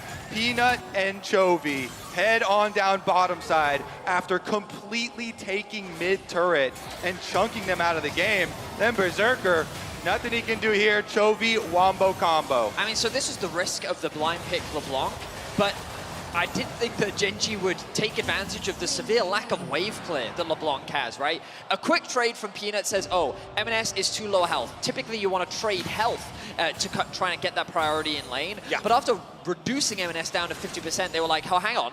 She can't wave clear this wave anymore, and we can just keep poking her down at the end of the tower. Chovy landing so many skill shots. You highlighted it as well, Flowers, that they were just getting chipped away, that there was nothing C9 could do to prevent that tower. And the whole tower going down meant that they could very quickly translate to bot, and look at how quickly Gen.G have blown this game open. 5K is now the difference. And that's why I was trying to reach and look for crazy angles for Cloud9. It's like, all right, well, with this LeBlanc Kha'Zix, you have to do something, you know, to offset the normal pace of the game here, to upset Chovy and Peanut, to gank them earlier, get some sort of variables going here. Otherwise, they get chunked out. And man, after getting 100% to 0 on the Rift Herald, you lose that jungle duel, plus you lose the Rift Herald, and then Gen.G can snowball using the Rift Herald to get Chovy his entire tower, and you're Vex now roaming around threatening these super long-range ultimate kills onto the side lanes.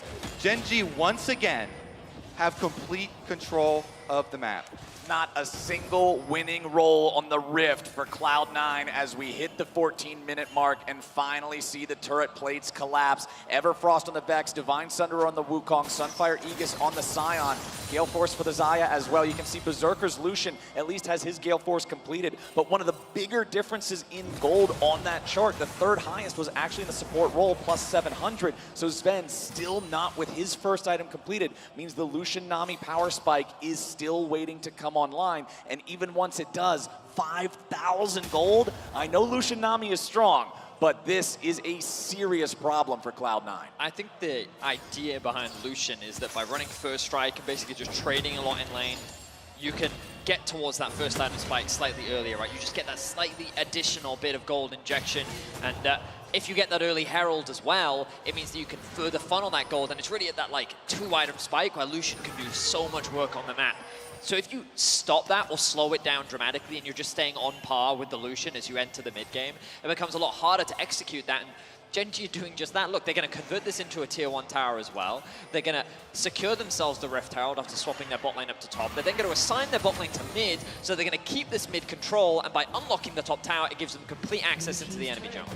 We're just adding another "and" to the sentence over and over again. Gen.G is doing the top lane tier 1 and the Herald, and Peanut is forcing M&S out of his own jungle, and they've got better position around the map, and they've got better vision. Cloud9 is struggling to find any sort of a foothold here in this game, as Delight does get found out here in the enemy jungle. Berserker would have needed a couple more hits from that culling to kill him. Cutting it a little close, but in the dark, he chooses up, Delight goes bottom. So no blood lost here for Gen.G. Honestly, it's just so hard now for Cloud9 to play the game. They have to start looking for those, you know, fog of war, sneak into the brush, everybody trailing someone else on a side lane, surprise plays, because Gen.G have such control out of taking mid tower. If you ever have this happen that early into the game, and you've been in one of those games, it just feels so difficult because your mid lane is kind of a black hole here, and it's so vulnerable. Peanut might as well rename Wukong's staff to Bug Splat Stick, because if he ever finds Blabber, that's what's going to happen. 100% to 0, lays it down on him. It's a situation where I think that when C9 play against Golden Guardians in that game 4, and they brought out the Varus, Heimerdinger, and Nidalee, where they were just like leveraging prio to really snowball the early game. I feel like that's the best approach you can take against a team like C9. And Kobe was talking about it in the draft. If you're running LeBlanc Kha'Zix, that's the concept behind this, right? That you can create that prio, you can create those advantages. But if you're just going to play a stock standard meta, laning macro game, Gen.G is like the best team in the world at playing that style. Those are two assassins. You got to do some crazy stuff. That's why I'm like, okay, you know what?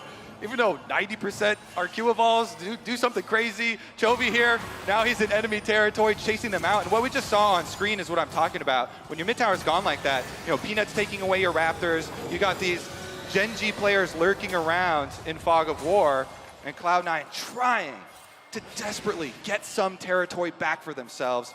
They've done it here. They chased them out. They've got zombie wards up, dragon coming. Even though they're pretty far behind in gold. They're looking for an angle. Unfortunately, M&S's little bit of spells there can't even break the shield of the Gen G top laner. And with that Drake alive on the Rift now, you have to assume Gen G is just going to force Cloud9 back. It's so difficult for C9 to do anything in neutral territory, especially when your jungler's already dead. Chovy goes in and they find the kill with the help of Peanut, and they're going to make it 2 immediately. The kill onto the Nami. Another one comes through. The Cassante is down. Pays gets the kill, and Berserker runs for his life. The corrupting potion burns him away, and Gen G wastes no time. Gen G slaughter Cloud9 on the Rift. A single pick onto Blabber results in 4 dead. The Herald as well doing so much damage. There's no way they're going for more. They try to find a little bit more damage onto M&S. He returns fire towards Chovy. With only the mid laner and the support, they cannot guarantee the final kill towards Cloud9 there. But Gen G, 8-0. These team fights are just slaughters. This is brutal, gentlemen. I don't know if I can watch this. It's so painful. Cloud9 getting stomped here. All right, fishing around. Is he gonna go for this? Just keep your bait out of the water. Just go back to the boat. When we get the replay, you're just going to notice that the most impressive thing about that play was the reaction speed from Chovy. Flash, W, fear. Just keep your eyes on Chovy in this play and just watch how the second Blabber oversteps, Flash in, applies the fear, doesn't give him an opportunity, even interrupts the jump, and he's just chain CC'd. The moment that he's gone, this then engaged from Delight. The flash into knockup with the ultimate, and then the reset on Chovy's ult as well. Yeah. Means that it's just execution into execution. And we saw this in game 1. C9 never really got an even fight, and it's the same thing here in game 2.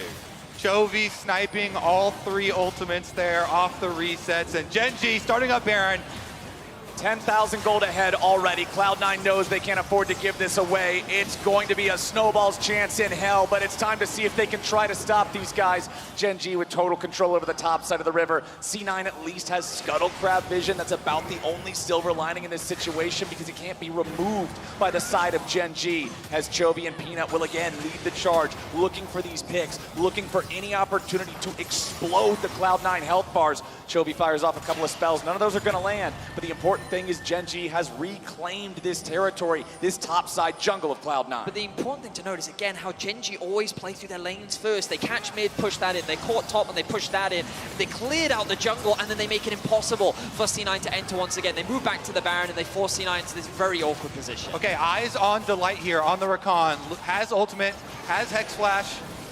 Sion engage coming out as Doran leads the charge. Not going to find the engage onto anybody in particular, but now he's soaking the damage out of everyone. Gen G not finding that coherent engage they were looking for, but now they're just going to chase after Cloud9 with their advantage. Vex ulti goes wide. Peanut wants to find the knockup, but he's only found it on Fudge. M&S goes back in and he finds Delight before the quickness can ever be deployed. Chovy's going to be killed now next. Blabber grabs the kill, and Fudge tries to walk away. Peanut goes on a rampage, at least making it a 1-for-2. But Gen G have lost the fight. Cloud9, they get 2 shutdowns here. It is on Chovy, it is on Delight. They take away some of the control for Gen G. As Gen G, they split up the fight there in Cloud9. They finally attack, they finally see an opening, and they jump for it. M&S on the LeBlanc goes in, Berserker following. Gen G definitely got a little desperate there in that execution.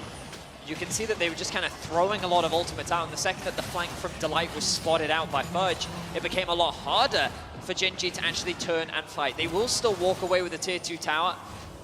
I feel like that there was a window there for C9 to actually threaten the Baron themselves, but they don't want to take the gamble. They will get some vision back as Delight immediately moves back out onto the map, but a small window for C9. They get their first set of kills in this game. The goal difference still gargantuan as 9,000 separates the teams. And they've got 3 stacks on the Medjais for M&S. Is looking for the comeback play. This is kind of the mentality that you have to have though when you're so far behind like this. You have to put all of your eggs in a big comeback attempt, try and snowball off of something. So they're hoping if they can get a little bit, then they want to make the most out of a little opening like that, stack up some Medjai's pages maybe, and hopefully Gen G will give you an Fudge. opportunity. You don't realize how overextended you are, and Gen G... It's Cassante though, remember that. I mean, true. Actually, he is going to walk away from this one. I thought that he would get collapsed on a little bit quicker, but this fog of war, observers are highlighting it for his Genji attack. Why attack Cassante when you can just instantly kill the Lucian instead? Genji pick off the enemy AD carry, and it's right next to the inhibitor turret in mid lane. They'll knock that one down, no Baron required. They'll take the inhibitor with it, and they'll keep marching forwards. They've already got more waves pushing up down here on the bottom side. They can try to rotate over for a second inhibitor turret now, as C9 still has 15 seconds before their marksman's back on the map. Genji just completely bulldozing these structures. Inhibitor down mid, inhibitor down bot. Genji exfiltrates with no problem. It was a smart angle from Genji because they know Cloud9 are so worried about keeping vision on Baron. Exactly. But Genji don't need Baron to break inside your base. They can break inside your base with pure gold, the advantage that they have. And so they go in through this little angle here, cut back behind Berserker. They don't go after the Cassante because we've all seen Cassante escape with the multiple dashes from so many of these picks, and they get the easier and more valuable target. Look at the positioning on the map right now for Genji. They have Wukong in mid, they have the Sion on what looks to be a very Desperation deep Baron, here we go! Yep, it's a YOLO play from Cloud9. You only live once, they might not be living very long. C9 barely doing any damage to the Baron, just trying to get Genji to come over here. M&S dashes forward, immediately has to revert the distortion, and now C9's looking for the angle. His Fudge goes over the wall, but Sven's under pressure. Peanut into the back line, already finding the kill on the Nami. Blabber barely escapes. His Fudge is all the way off in no man's land. They've lost their jungler, they've lost their support, and Cloud9 is on the run. A teleport comes in, and Peanut wastes no time jumping right back onto Berserker. Pains with the flash over the wall aggressively. Berserker stands still and accepts death, and Chovy's happy to deliver. M&S tries to get back to the base. He and Fudge are the only ones still standing, and the Genji pain train is coming straight for the Nexus turrets. They got super minions escorting them in. Nexus turrets, say goodbye. Cloud9, they've got a couple of guys left trying to defend, but the Nexus is open, and Genji's ready to wrap this one up real fast. They find another kill, and Cloud9's got nothing they can really do. It might have only been a LeBlanc clone, but the real one won't do much more. Genji's going to match point. A desperation Baron from Cloud9. They saw the position that they were in. There was little that they could do to turn that game around, so they went for a last-ditch attempt, a last-ditch fight, and Genji, well, Peanut did it single-handedly. He dived onto the back line, killed the support, kept Berserker out of the fight completely, and then it was just cleanup. Complete dominance from Genji, and Peanut with a masterclass jungle performance once again. He truly did make great use of the bug splat stick. That he did. We saw that bug splat many times throughout this game. Genji, yeah, complete dominance. And that dominance started with that bug getting splatted up there at that Herald. The solo kill in the jungle got Peanut rolling. And honestly, he's just been outplaying Blabber so far in the first couple of games in this series. Cloud9 have not been able to get any sort of foundation to play from in either one of these first two games. And Genji just seems completely built different. It's the fact that Genji have very reliable laners. You can clearly see that they're a very difficult unit to pick apart, and they just play around their lanes so well in terms of priority and objective setup, and this is something that C9 just can't seem to match. They either need to create chaos and start snowballing these early lanes in the same way they did against GG in Game 4, or they need to find a way to like play the map better, because right now Genji is just running circles around them. That's why I'm in the mentality of do something crazy. Just do something crazy, see what happens. Well, Cloud9's going to need something different to be able to strike back. But to break down how Genji brought themselves to match point, let's head back over to the analyst desk. Thank you so much. And for Genji, it's just keep doing what you're doing, because clearly it's working. And we got to remember that Genji did step into, I want to say, this series and is going to in the rest of this tournament with a chip on their shoulders from that match that they lost against T1. They want to clear up all those mistakes. They want to show that they are worthy of performing on the international stage. And I think that this is just a roadblock on the way to what they really want to show. Yeah, because there are expectations that come with being the #1 seed from the LCK, right? And already getting knocked out, even given the history between the two teams, in particular, T1 taking them down, is something that Genji does not want to let stand. And This is effectively the same gold graph. It's just from start to finish is pure dominance from Gen G. I mean, you really couldn't ask for anything more from Gen G. I could. Well, you won't get it because this is about as fast as you can stomp a team. I mean, it's like back-to-back games. They are absolutely dominating. I felt like both games were truly over by about 10 minutes. You know, yes, it did take Gen G a bit to actually close the game out, but this is absolute domination. I'll bite. Peanut has been incredible. I'll bite. What do you want? Shocks. So yesterday, there was a game 2 that was going to put the series to 2-0, where a team had a massive lead. And what did Elk do? He gave us an entertaining series. He decided to step forward in 4 people. Why doesn't Gen G do this? Why does Gen G hate fun? Wow. It's doing me like, no. Are you not appreciating this? Why are they not popular? This is a masterclass. It's because from start to finish. You want to see How can't you appreciate this? They're literally too good to be entertaining. That's what it feels like. This wow, is so suffering depressing. from success. I see how it is. That's DJ Counterpoint, the T1 Gen G series was very entertaining. That's true. True. You gotta play to the level of your I think, opposition. to be which fair Gen G here, is refusing to it's do. more that we are too bad for this to be entertaining. I'm a little emotional. But I can see that. Chronicler and I were watching this, and this is an example of like why a cross map wasn't possible. So we can just roll this clip right off the bat. Peanut, just all he does to start this is gets a good trade on MNS. Right? So takes his health low. And from here, maybe MNS can go back to base. But can we just actually back the clip up? That was a little too quick to get through this point.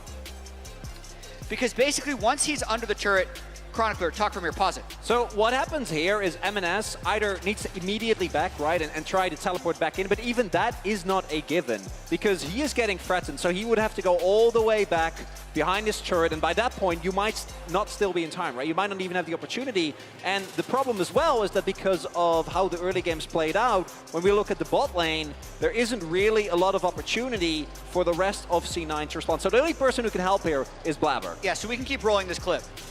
I think partially, Blabber is to blame here because he actually just walked straight through them. He needs to walk the long way around through the river and wrap around so he arrives at the tower full health and can actually try to defend that. And then what we see here is a very aggressive play from the C9 bot lane, clearly feeling the pressure that they're in, and double summoners for Berserker get blown. Yeah, and we can pause it again right here.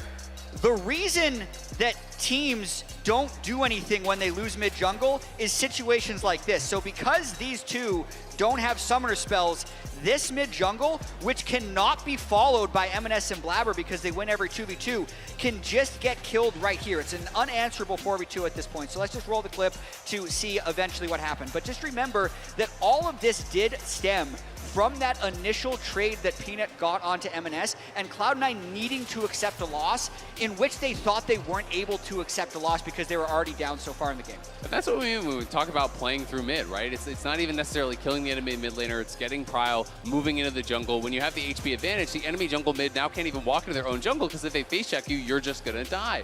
And that's where it just really pours out to the other side of the map.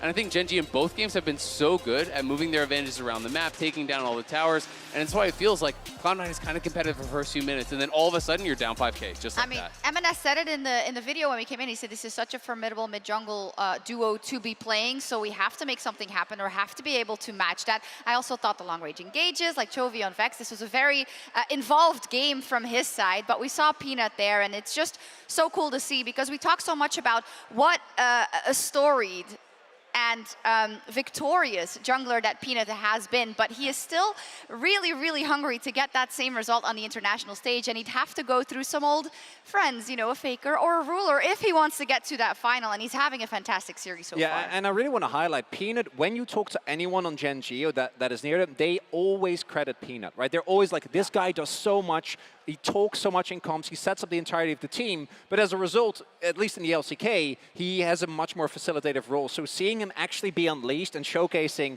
that even though in his old age, he still got the hands to play like this is really impressive. It's great to see. We'll have to see if it pans out, but it's Cloud9 who are up against it. They would have to reverse sweep to keep their dreams alive, and that starts with winning one game. Lay it on us. Let's make it simple. I mean, it starts with winning one early game. Yeah. To me. Yeah. I don't think they're going to pick a scaling composition and win. I don't necessarily think their drafts have been that negative, but they really, I don't exactly know how they're going to find a way to win an early game, but that needs to be the key with all of their conversation right now. I'd also just say, like, I want to see Cloud9 have some more go buttons, right? Like, again, I don't think the draft has been the issue either time, but both times it's Gen G with the tools to actually dictate when the fights start. You know, this game we have Lucian, Nami bot lane, we have a Cassante top lane, we have, you know, we don't have tools to actually just have guaranteed engage. I would rather see us have some of those go buttons so you can try to find picks. You can try to actually at least choose where you are fighting, because if you allow Gen G to get comfortable and dictate when and where you're going to fight, I just feel like you have absolutely no chance. Disappointed? I think it's time for Nidalee. It's time for Nidalee. The last chance. Is this the Nidalee's window a for fast, it? clear jungler, wins a lot of early skirmishes. It's been up in these drafts. I like Just it. go for it. I love it. Just a try. direct sign to Blabber. Just pick it. What else can go wrong? Literally. yeah. Yeah, okay. Let's see if C9 can get back into this series. I would love to see it, but Gen G, they look poised. We'll be right back with Game 3. Lava in a position up front. Oh, there we go. That's the grand entrance we're looking for. Sven's called out. No, there's I'm fine, bud. I'm fine. Keep on, hold it. Go. Chovy takes the kill. Gen G's at 3-0, make it 4. And Gen G are making game 2 even faster than the first time around. For C9 to do anything in neutral territory, especially when your jungler's already dead. Chovy goes in and they find the kill with the help of Peanut, and they're gonna make it 2 immediately. Gen G's going to match point. Complete dominance from Gen G. Get it.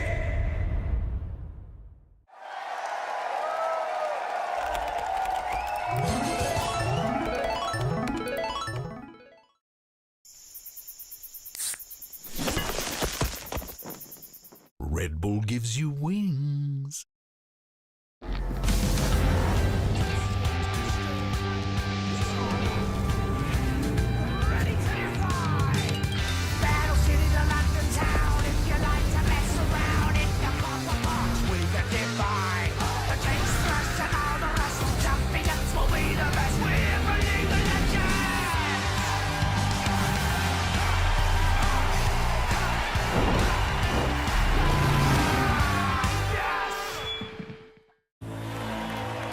A team against a king. Seeing against believing. A moment against a moment for the ages. Countless battles, one arena. The realm. The only thing capable of powering the game, the stage, the broadcast, and the worldwide spectacle we know and love. AKA the Cisco Network. New and existing customers can choose the phone they want, like the incredible iPhone 14 on us. Not to brag, but I'm on Verizon now. And I got to choose the phone I wanted for free. Not that you're bragging. Choose the phone you want on us. Verizon. I'm not here to hurt you. I'm you. From the future.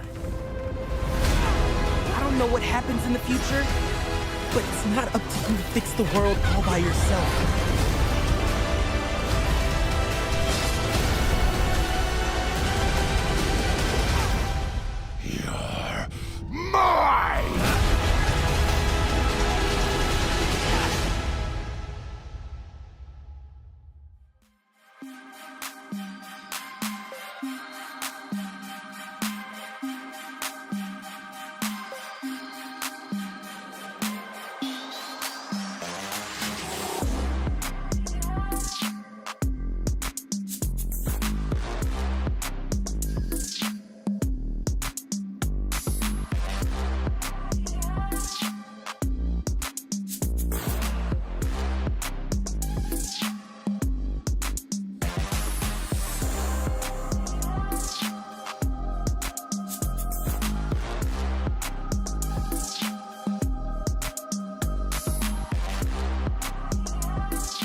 Welcome back to MSI 2023 and a series that so far has been nothing but the accelerated destruction of Cloud9 by Gen G. They are looking fiercer than ever, and C9 has struggled to fight back.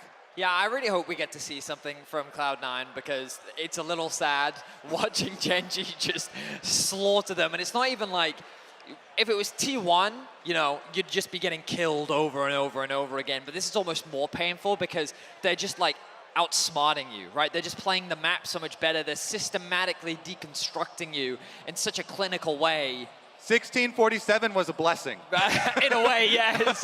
They just made it quick and ruthless, you know. Yeah, it's a challenging wall to overcome for Cloud9, and a lot is going to have to change to stand a chance. And honestly, I just want to see them go crazy early. Just go super aggro crazy early, set off some fireworks. Heimerdinger Varus. And see what happens, yes. Okay. Well, I mean, something's got to change, and one of the biggest things I'm looking at is the jungle matchup. Peanut has been absolutely demolishing Blabber so far in this series, and when Blabber's not able to get in there and get things done, Cloud9 has a hard time accelerating without him. So let's go ahead and jump in. Once again, it'll be Cloud9 on the blue, Gen G on the red. Bans looking very similar to what we saw in game number 2. Vi and Lulu banned out by C9. Annie and Nautilus banned out by Gen G. C9 are going to swap things up this time. They played against Peanut's Wukong one time, and it'll be one time only. I mean, I'm going to be honest, gents, I really don't think the Wukong was the problem. I think that it's a problem. I guess from Cloud9's perspective, they're arguing, hey, clearly Ahri isn't just a blind pick that Gen G will go for, so we don't need to ban it away. Instead, we can let it through. Maybe it's something we can even get for ourselves, but the Cassante still being up wouldn't surprise me if C9 go for that, and that's exactly what they'll look. And the thing is, I feel like Chovy might, yeah. Grab me that Ahri, he loves the Ahri. See about it. All right, Gen G, the ball is in your court. Paint us a picture. I think that Gen G right now, they could either go Zyra Khan or they can go Aphelios Lulu. Oh, they can't go Lulu. So Zyra Khan actually just makes more sense. Why not run it back? Yeah. They could also go for the Jinx and then lock in a jungle if they want to. They are just changing it up every game. They just have so many options. See, that's what I think. They just throw it down for Chovy, grab that Ahri now. Right. He's so good on it. It's difficult. And if you're looking at counter picks, the counter picks aren't even like really counter picks. They're like, oh, Lissandra, you know, types of answers. And ooh, Cloud9 again, they just throw right back down the Lucian Nami. In isolation, the bottom lane in the early stages has been doing fine.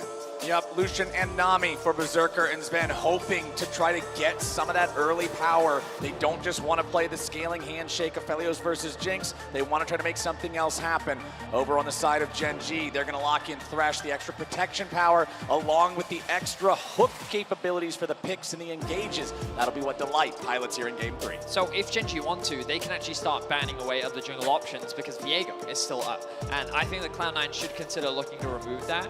We know that both junglers do have very deep pools. They both showcase a wide array of different champions at this competition. And Nidalee is going to be the first one removed. Again, they are cautious of this Cassante potentially going mid, as C9 now look to remove some of those top lane options that Doran has been very dominant on. And the only thing Gen G really have to guard against is what we're talking about, super early game aggro, any kind of crazy carry stuff that could come out. And so, yeah, ban away the Nidalee that has possibilities of doing something there on the side for Blabber. Ban away MNS, you know, is iconic champion. So they take out the LeBlanc here. They're not as worried about the list. All right, one more ban to go for C9. Do they want to continue to target that top lane pool? I mean, Doran's got plenty of different options that he could play. Remember last time around the Malphite was banned out? Okay, we're gonna ban the Malphite out again for the side of C9. Now what will it be? Jungler first or top laner first for the side of Gen G? Say jungle. I definitely agree, Vetty here. Grab it up for Peanut, and then on the side, you can have Doran have the final counter.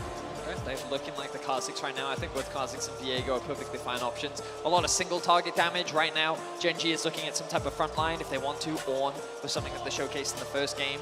Nothing wrong with bringing that back out again. The cannon locked in means that C9 are changing it up. They'll put the Cassandra into mid, the Lee Sin jungle, and the cannon on top side. So here's hoping that Blabber can actually have some early game agency on top of this Lee Sin.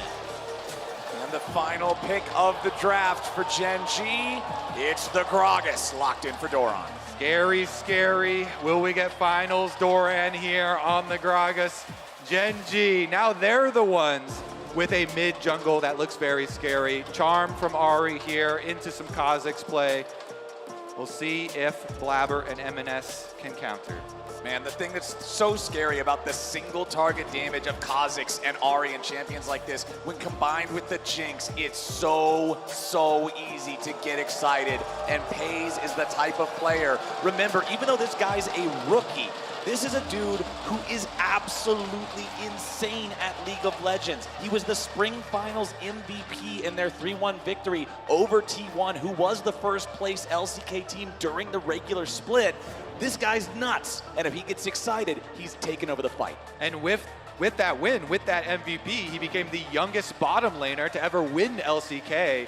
Absolutely outstanding stuff, and he's got a long career ahead of him. I think the only other person alongside him is FLICKR in that regard. In any case, backs against the wall. C9 find themselves in a very difficult position. And let's see if they can change things around, because there's a lot that needs to be changed. The good luck have funs have come out. We're getting close to the Rift Flowers. Alrighty guys, this could be the last game of the tournament for Cloud9 unless they can turn things around. They have many problems to solve. They have a hell of a mountain to climb, and this is their last chance to get it done. They're down 0-2 against the LCK's #1 seed. Gen G are one game away from eliminating North America and moving on. They're gonna start off with a coordinated invade yet again. Just gonna drop down some vision, I would expect. Yeah, some very intelligent level ones for this year so far for Gen G. Getting that early information, and Peanut was able to do a lot with it last time around. This time around, Cloud9, you see they're moving in. Blabber gonna be able to get the same. Wait, did he drop a ward? Not yet. They actually just hovered. They didn't even drop their own trinket ward. Blabber wants to save it. He's Lee Sin, of course, wanting to use it for jumps. Is Fudge gonna do it then? Because I really think it's valuable here for C9 to at the very least get some information in the early game. Because now they have no idea where Peanut is starting. The only thing that they know for sure is that their red buff has been warded. And it looks like this Cassandra will hover around to protect any delayed starts, but... All right, so no information gained early.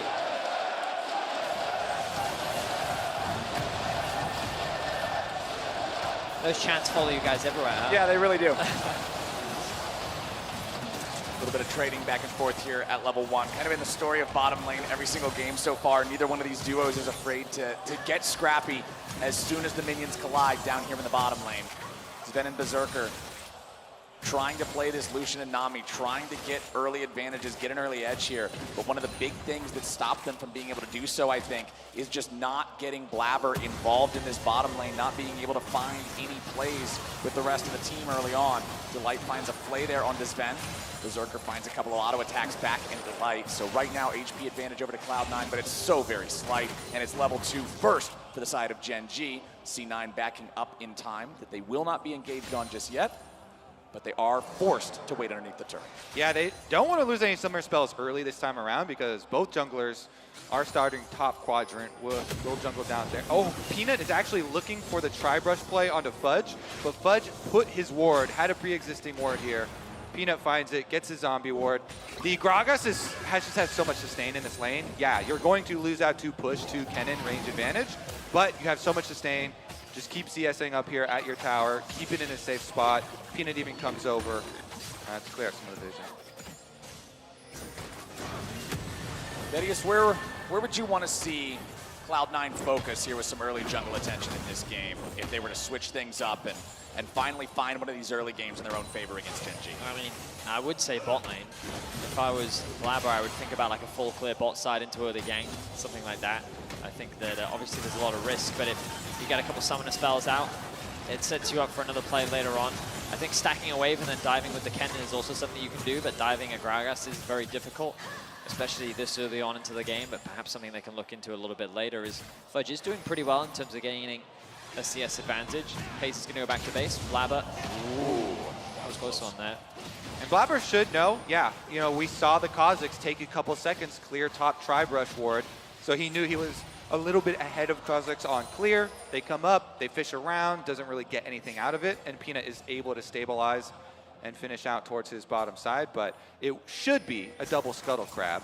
So the very, very small jungle lead in exchange for that few seconds left on top side.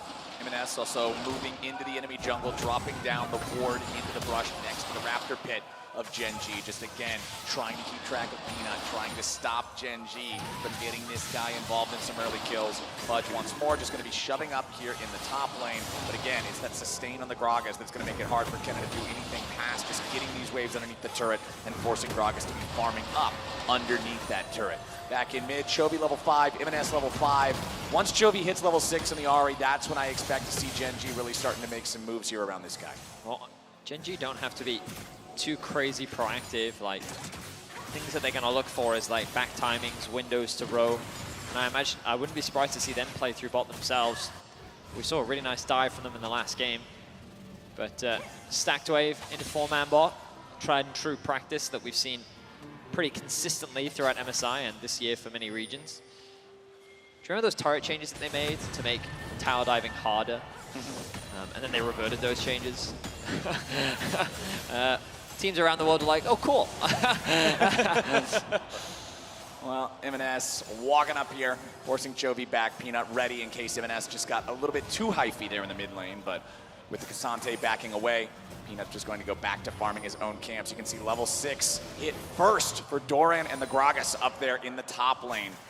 MNS going back for his first purchase. Mercury treads are going to be fully completed. Wants to make sure he has the extra movement speed to dodge the charms. And then, of course, the tenacity helping him to survive some of the CC potential, even if he does get hit. Blabber starting up the Drake very early here in the bottom side of the map. The Mountain Drake, not the case this time. Ocean, a bit easier to deal with earlier. And it's a good timer, because look at the wave states here. Mid and bottom both pushing in. So Blabber has the priority, starts it up. MNS trying to chunk out through mid lane wave. Peanut fishing around, but it's going to cost Gen G a little bit if they fully commit to it.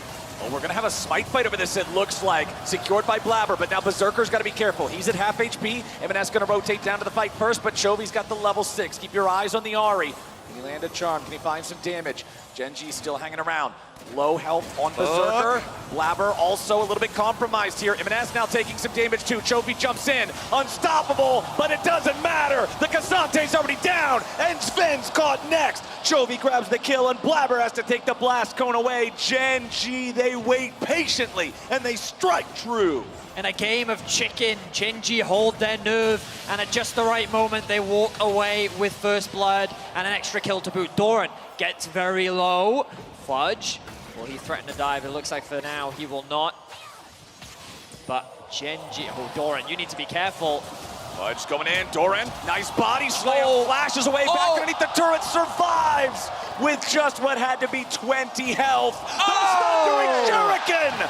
Fudge gets a solo kill in the top lane. Right between the eyes, Fudge gets Doran on the top side. They get some gold, but you guys went over it. That is after the play towards the dragon. Chovy had gone in, he ults, he hits his charm on Ahri. Chovy does not miss those. They don't allow MNS time on the Cassante to get his ultimate off. And off of that kill, Gen G did end up getting more. We are gonna get a replay look at it as Peanut kind of went to threaten it. And then they're trying to corral them here. And look at Chovy from the top side. MNS tries to screen him, but he's gonna be the one to make the first move. So a lot of cooldowns are like not available right now, and so both teams just watching. Gen.G just waiting for these to come back up. The second M&S oversteps, the charm will connect from Chovy. Blabber misses the Q, and it's just an easy one target at a time. The single target damage that we were talking about, it all just stemmed off Chovy finding that initial charm to really snowball the play in Gen.G's favor. Yeah, really good timing from him too to just interrupt the Cassante there. Combo breaker indeed, but then Fudge. Doran a little overconfident there. Yeah, you can see the reaction. That's a little bit of a whoopsie-daisy there for the big man in the top lane, but considering the state of the rest of the game, 1,500, or not 1,500, sorry, my eyes aren't very good. About 800 gold lead there for the side of Gen.G for that one extra kill they got in the bottom lane. And I will say, okay, we are trying to build a big hopium case for Cloud9. It is all centered on the top lane. There is actually no exhaust taken in this game for Gen.G. So Fudge is going to have the game of his life. He has got a big advantage over Doran, isolated, but he's going to have to bring that to the rest of the... Oh no! Kobe, I think that might have been one of the greatest caster curses of all time. Fudge is down to just 50 health. Doran continuing to chase, body slam forward. He takes a big old swig. He tags Fudge, and Doran gets the solo kill. Oh my God, they killed Kennen. That they did, Flowers. Doran, after getting killed himself, immediately comes back to lane and rectifies the deficit. Massive play from Doran with a great ultimate, knocks Fudge underneath the tower, and he finds himself a solo kill. Shabal. Well, that's also going to be another Rift Herald for Gen.G. They've done such a good job snowballing with these Rift Heralds, with these early games. Although Cloud9 did get that dragon before they lost out on the kills. Ooh, close but no cigar on the Super Mega Death Rocket. Recall interruption, and there it is. Gen.G pick up the Herald. So Peanut can now decide wherever, whenever he wants to deploy this one. Picked it up just after the 10-minute mark, so has pretty much the entire duration there for the turret plates. And Blabber is just set up by Delight and knocked down by Peanut. The observers highlighted the vision that was used to spot him out there. Good hook from Delight, holds onto the flay until Lee Sin tries to ward-hop, and then he's brought straight into the gullet of Peanut, who finds himself another kill. Yeah, Gen.G constantly. Oh, M&S trying to go all out here dealing with Chovy. But Chovy just needs to hit one or two more spells. He might be able to find the kill at easy. Nope, M&S barely survives to walk away. And once again, look at the map right now. You've got the rotation up top side. Cloud9 had everybody up there, and Fudge is a little bit slower off of their reset here to get back the bottom side. So Doran had time. Gets all the minion wave into the tower. The minions will finish off that turret plate for him as well. And Gen.G squeezing out these extra bits of gold. What's crazy is Fudge actually had a 600 gold lead over Doran, and then after Doran gets that kill back, he also gets himself a plate, which means that that gold difference suddenly disappears. So even though he's down 20 CS, still it's the first mythic completed for Doran already. But that's the first mythic of the game. Flashing from Doran. Doran, oh my goodness gracious, he just knocks him around like a pool shark. Another kill over to Gen.G, another kill for the top laner, and now in bottom side, Cloud9's looking to find the dive. Fudge will kill off Pays, but is he going to be taken down in response? Yes, he will. Peanut gets one back. It's an even trade in the bottom side. Okay, Blabber doesn't have kick anymore. Peanut trying to go in for this 1v1. Backs away, waiting for the cooldowns here yet again. Blabber hanging around, tries to go for the skill check, and he gets rocked. Peanut picking up number 3. Meanwhile, back in the top lane, Berserker's calling nothing, and Doran throws out a barrel and ready to bop him over the head. He doesn't quite have the distance. Doran overcommits, and Berserker gets the kill. Doran's just a party this game. Whether he's getting kills or getting killed, that man is constantly looking for action. He gets the summoner spells out from Berserker. He will lose his life, but across the map, Gen.G continue to find advantages. Peanut 3-0 once more. Sven will flash away. 12 minutes in. Gen.G have 7 kills. They just locked down another tower, and the gold gap is now 3.5k. Yeah, they use that Rift Herald to get Pays the turret kill, get Pays excited. Jinx can continue pushing in here on Fudge. Secondary charge as well. Cloud9 starting the rotation down. Blabber through the jungle. Okay, Blabber looking for an angle on Pays here. Goes in, but the Lantern is right there and ready to go. Delight makes sure his AD carry can get out. As now Gen G, like you said, Vedius, almost 4,000 gold up, still 1 minute left before the plates fall. No neutral objectives available to take for another 3 minutes. And after that last little bit of action, now there's no summoner spells on the Cloud9 bottom lane, so Cloud9 smart here. They rotate them into mid lane. The safest of the lanes is another. Just doesn't miss with these, knocking the enemies back and forth. Super Mega Death Rocket coming in from downtown, but it does not connect. MNS might be able to find himself a kill here. He's got to be careful, and he gets it done with the Cassante. Can he get out though? Here comes Kha'Zix. Can he get out? He's trying to run away. Peanut looking for the angle, tries to use the stealth, but as soon as Blabber shows up, he doesn't want it anymore. Blabber goes in for the kick, and MNS is ready for the follow-up damage. Peanut tries to outplay in the 1v2, but he's kicked upside the mouth, and Blabber grabs a shutdown. Back in the bottom lane, it's Chovy versus Fudge in a 1v1 as the cannon's almost out of energy, and Chovy's spirit rushes back underneath the turret. Chaos is where Cloud9 can thrive. These small skirmishes, this over-aggression that we're seeing from Doran is a window that Cloud9 can take advantage of. They're getting picks, they're getting kills, and if they can keep this up, they can definitely still stand a chance in Game 3. Yeah, and Berserker here on Gale Force plus Serrated Dirk.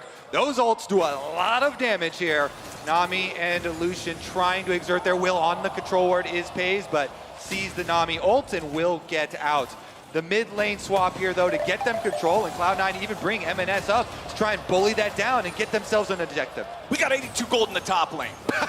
Yep, Cloud9 has an advantage. Scoreboard. And that's more than they've had in a lot of the games so far. So Gen G, although they're still very far ahead, some signs of life out of Cloud9, keeping this game chaotic like you guys were talking about. Make it as unpredictable as possible. Okay, so for the side of Gen G, Doran does have to focus up a bit in this game because it's going to be a lot on Gragas to mark the cannon.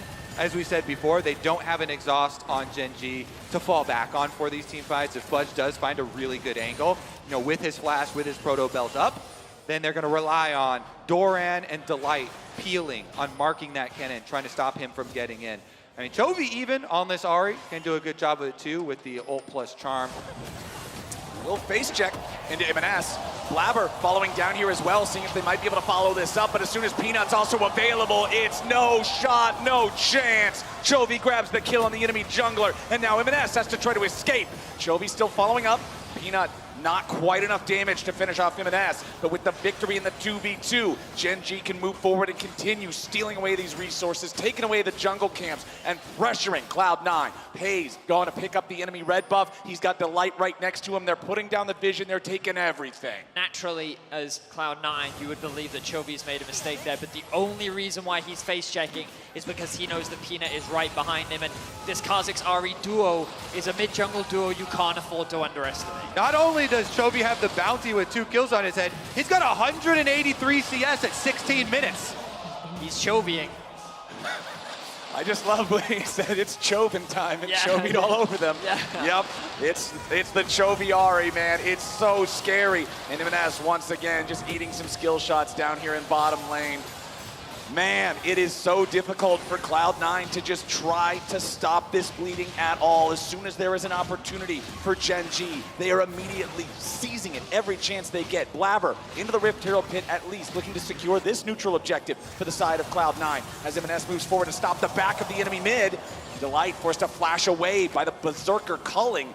That's at least one summoner spell down. Next Drake fight here in about 30 seconds. I mean, Berserker is still in a pretty solid position right now. That's the type of trades you're looking for. Pays with a bit of an overstep will be brought to safety by Delight.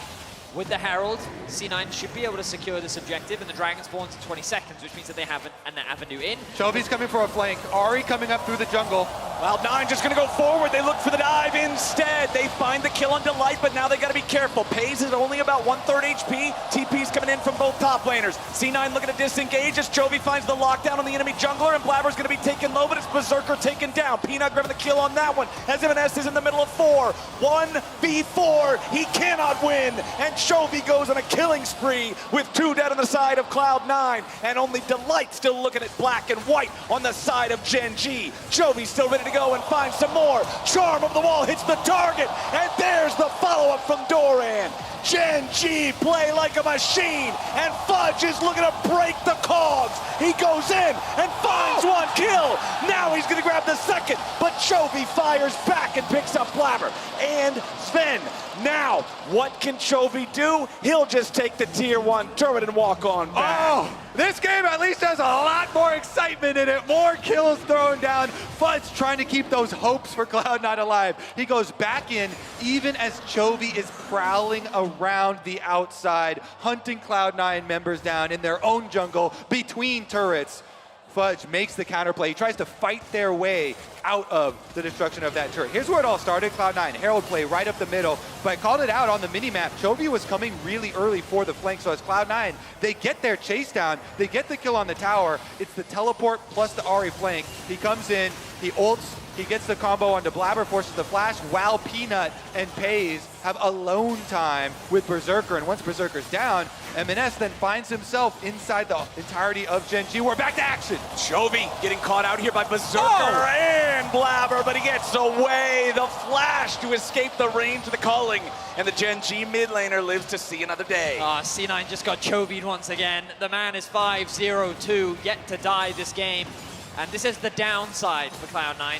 The mid laner for Gen.G has just been racking up kills, has nearly a 700 gold bounty, but you can see he's very close to a death cap, Flowers. Yeah, this is just kind of a masterclass on what Chovy is, the advantages this man builds. He's 50 CS ahead. He's 5-0-2, 7 out of 12 kill participation, no deaths. He does all of it. He affects the map and the game so heavily without ever compromising his own position. It's incredible to watch. Gen.G doing such a good job, especially with Peanut constantly down on this red quadrant of the jungle, clearing all that vision out with the Umbral Glaive, keeping it dark, and allowing them to split push. You know, Gen.G with this long lane on bottom side, taking that secondary turret so early, allows them a lot more room to work with as Baron now finally spawns on the top side of the map. They can leverage this discrepancy in map control, sending Chovy up to the top side. And now, what I think is a really cool thing to watch is how Gen.G actually secure this out of tower, because sometimes these out of towers can be obnoxious or difficult to take, but Gen.G will slowly, ideally they'll get that push in mid first, they'll move up into the top river. You can already see them clearing out this river vision, and they'll basically make it uncomfortable for C9 to actually approach this objective. And again, like you look at mid lane, you can see Pays getting that push in the wave, then they can move up into the river, they have that prio on top side, and then they slowly chip away at this objective, and C9 are trying to match. They have sent Fudge down to cross map on the bot side of the map, but in the isolated 1v1, it's going to be much harder for C9 to secure this objective compared to the support that Chovy has on the top side. And again, very clean execution as Gen.G secure themselves their final out of tower. Cloud9's #1 objective right now, to give themselves the hope for one of those comeback plays, is to sneak wards into unsuspecting areas here. It's very difficult because the Kha'Zix is running around with this Umbral Glaive, but if they can sneak a ward into a flank angle for Fudge, the Kennen, remember, he is the hope for the teamfight for this team. His flank teleport, plus a proto belt and all the flat penetration he has right now on this power spike with double flat pen items, plus his rank 2 ultimates, that is the only thing Gen.G have to guard against. They have to look for those flank wards. They have to look for that Kennen, mark him with Doran. 21.5 minutes into the game, 6,500 gold lead for Gen.G. They're up 2-1 in Drakes, 4-1 in turrets. Just about 90 seconds until that next Drake spawns. Baron is on the table, and Gen.G have total control over the top side river. Doran even just throws out the explosive cast to deny the red buff from C9. Gen.G are in the zone. They are feeling it. And again, they move out to these side lanes and they just keep them pushed. They sent Chovy up top lane. He's going to push out another wave. They had Doran push out bot before he stole away that red buff. Oh, and while looking. C9 do have this push in mid, they're overstacked right now as 4, which then, like, you look at that top wave, now they have to go and answer that, which then gives this window for Gen.G to push in the next mid wave and then move into whatever area of the map that they want. Yeah, I mean, at least I had Kennen on bottom side, though. Fudge pushes out the bottom side, so Gen.G also having to go catch their side wave here. Oh, Chovy immediately jumping out of the brush with the Super Mega Death Rocket coming down, but it won't connect on any targets. Gen.G were setting the trap. Cloud9 managed to escape, but that's about it. It did cost the cleanse out of Berserker, the flash out of Sven, the flash out of Blabber. I like that little pip. from our observer team. Nice little touch there. Wait, Doran himself could be looking for flank plays. As much as we're setting up, oh, Cloud9 have these possible comeback plays. Doran as well, there's so much area to work with for Gen G with these super deep wards scattered all around the entryway pathways towards Baron. The night is dark and full of terrors, gentlemen, for Cloud9. Yeah, Gen G are in there looking for picks. They just keep doing a great job of keeping these waves pushed. I wouldn't be surprised to see Chovy go catch that top wave once again, push it in, get these trinkets burnt. And again, Gen G just playing the patient game right now. TP comes in from Fudge in the mid lane. Okay, Delight finding a hook. They get M&S. The tankiest target there on the side of C9, but it's not even going to matter that much. Dorian's here in the front line. He's gone gold. Peanut taking some damage from Fudge, who goes over the wall with a slicing maelstrom. He's not going to find any kills just yet. Pace grabs the kill back over the cannon instead. Not a single death on Gen G.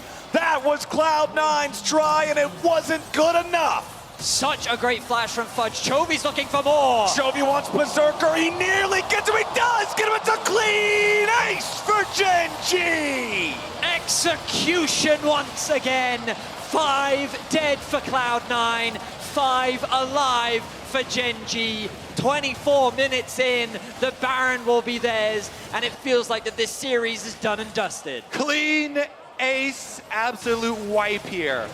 All right, it starts out with the pick onto the front line. M&S here, chunked down to 50% HP. So you think he's gonna ult immediately. Berserker gets comboed in by Doran. So Berserker uses everything to get out of the center. And then Fudge tries to dive in, sees the angle, gets multiple here with the cannon ultimate, but they don't have the damage. Even with Blabber following, Chovy still survives, Doran still survives. Guess what? You've got Paze here on the Jinx, watching them focus on his other teammates, free firing. Then Chovy says, I'm not done with you yet. Get right back here. Q through all of them. Oh, and I think even an auto attack is actually what executed Berserker. And then Peanut coming in with the cleanup. 3 stacks immediately back for Chovy.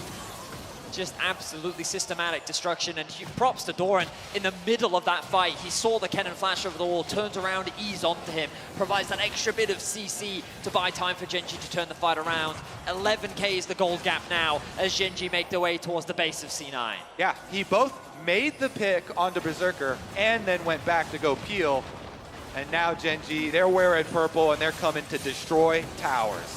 And that sequence of events turned this into an 11,000 gold lead with Soul Point for the side of Gen G. Peanut taking some damage here as Cloud9 does whatever they can, just trying to hold these guys off, but it's nigh impossible at this point in the game. Doran's gonna take down the tier 2 turret back over in mid as Cloud9's health bars are just not strong enough. M&S is down to just about nothing. He's gone! And Gen G are moving straight into the base. Mid lane, tier 3 turret, that's your first target. Minion wave joining up in the top side to get this one knocked down right after. First inhibitor about to fall back in mid. Berserker takes one auto attack and loses all of his health. He's gone before I could finish my sentence. As Fudge and Sven and Blabber can't do anything. The engage is clean. Gen G is mean. They are not gonna be stopped. It's a double kill back over to Paze. This series was easy. They never even broke a sweat. The #1 team from the LCK has that title for a reason, and they will clean sweep North America out of MSI.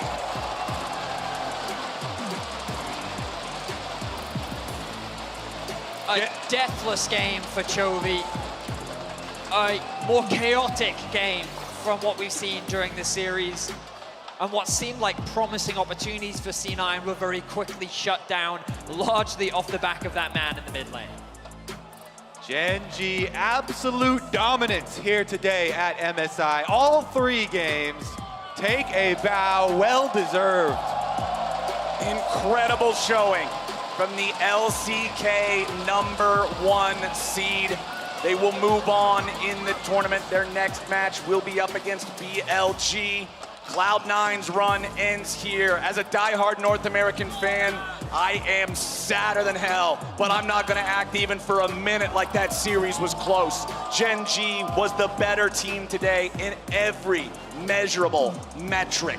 They beat Cloud9 early, they beat them mid, they beat them late, they beat them in sides, they beat them in team fights. It was just an absolute crushing by Gen G, showing that you've got to be the best of the best if you want to compete at the top. And when you look forward, Gen G looking to face up against BLG in the lower bracket, what a contrast of styles, right? Where you have that controlled, crisp, methodical approach to just dismantling your opposition versus the chaos that we consistently see from BLG, the scrappiness, the team fighting. It's going to be an interesting contrast of styles. And BLG, though, they're going to be a little worried after seeing such a dominant performance like we saw today. Yeah, especially mid lane. I feel like they're going to be worried. Yagao's got to be shaking in his boots. Chovy's coming for you. Meanwhile, topside, though, Bin always confident. Hopefully we'll see him stick to some carry styles so we do get the clash of styles and they don't try and conform to the rest of the MSI meta. You saw all the signs from the fans and the audience there for Chovy and for Pays and for the rest of Gen G. These guys are all such stars in their roles. Incredible performances from everybody, really. I mean, this last game was the spiciest of all, for sure. Dorian up there in the top side, just constantly in the Thunderdome, battling with everybody. But even early on, when it looked like Cloud9 might have had to put all the eggs in the fudge basket, try to full send that, it was still Gen G who managed to come back. And now Cloud9 making their way out onto the stage for one final bow here in London. Here at MSI 2023, they are North America's most successful international team throughout the history of the LCS. And I know a lot of fans are going to be looking to see more from them later on this year. A lot of people are going to be expecting them to be back for Worlds. I love it, the audience giving them a cheer when they need it the most. These are the most painful moments, fresh off that loss, fresh off the receiving end there.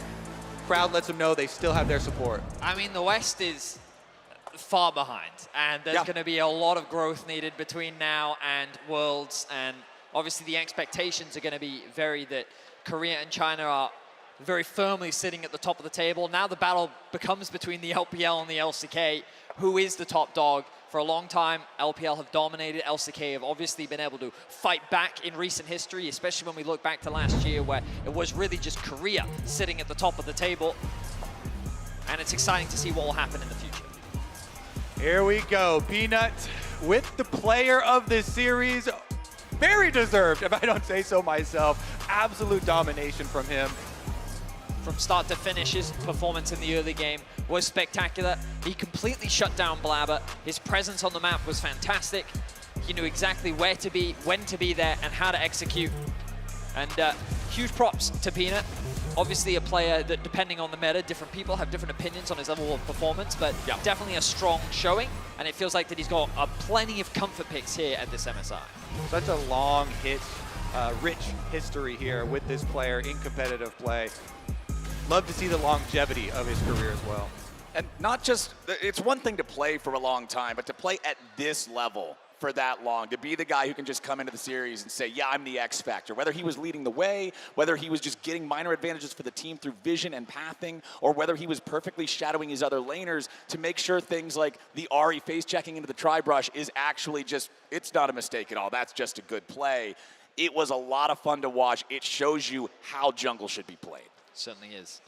And I'm excited to see what they can do in the next round. As we said, Gen G versus BLG is going to be our next best of 5 in the lower bracket. Well, with Gen G clean sweeping this series, it's time to head down to the stage with Lore for the Verizon post-game interview. Thank you so much, guys, and Score. Thank you so much for joining me for your very first MSI interview. I want to ask you about GDB BP. And before we go there, I want to explain to the audience what this meme is. It's a meme from the LCK and the LPL, GBP is being Score's initials, and BP standing for picks and ban. So I want to know, what was the flavor of today's draft in the GDB BP? 네, 감독님 승리 정말 축하드리고요. 인터뷰 정말 감사드립니다. 이제 감독님이 GDB BP라는 그런 또 별명이 생겼을 만큼 다양한 픽밴적인 시도를 보여주는 것에 대해서 궁금증이 많은데요. 오늘은 그러면 GDB BP의 컨셉이 무엇이었나요? 사실 오늘의 컨셉 자체는 이제 저희가 이번엔 MSI 준비하면서 뭐 준비했던 것들이 많은데 오늘 약간 좀 단단한 조합을 하고 싶어서 좀 단단한 쪽으로 많이 준비했던 것 같습니다. Well, coming to this MSI, we actually prep a lot of different strategies, but today we wanted to go with a lot more solid comps. Yeah, and special mention to the Vex in answer to the LeBlanc that I think the audience loved a lot. I want to talk to you about Paze, who's maybe one of the most up-and-coming talents in the LCK, but also on the international stage, having to come after Ruler and filling his shoes. Tell me about working with him, how has it been, and also getting this rookie prepped for MSI today. 네, 말씀하신 그런 단단한 조합에서 특히나 르블랑 상대로 백스가 정말 잘 먹혔던 것 같습니다. 그렇다면 페이즈 선수에 대한 질문을 드리고 싶은데요. LCK에서도 정말 많은 관심을 받고 있는 신예 선수였고 룰러 선수의 빈자리를 채우며 이제 첫 번째 국제전인 MSI도 치르고 계신데요. 이런 신인 선수를 MSI라는 국제 무대에서 어떤 식으로 준비시켜 주셨는지 페이즈 선수와 함께한 경험은 어땠는지 궁금합니다. 일단 사실 뭐 저희 LCK 내에서도 되게 처음 데뷔를 한 친구라서 LCK 준비할 때도 많이 좀 신경을 많이 써줬고 이제 코치들이 특히 많이 신경을 많이 써줘요. 그리고 이제 MSI 오기 전에도 뭐 무성 코치나 마파 코치나 계속 되게 좋은 얘기를 많이 해주면서 그렇게 좀 전담해서 좀 해주고 있는 것 같아요. 코치들이 되게 신경.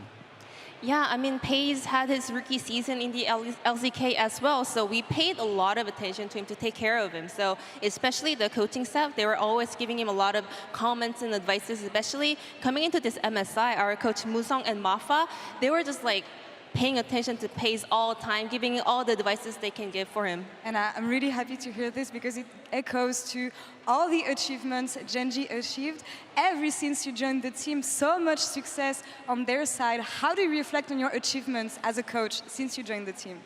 그리고 스코어 감독님이 이제 팀에 합류하신 이후로부터 젠지가 정말 승승장구하며 수많은 업적을 남기고 있습니다. 본인이 이제 코치진으로 합류한 뒤에 업적에 대해서는 어떻게 생각하시나요?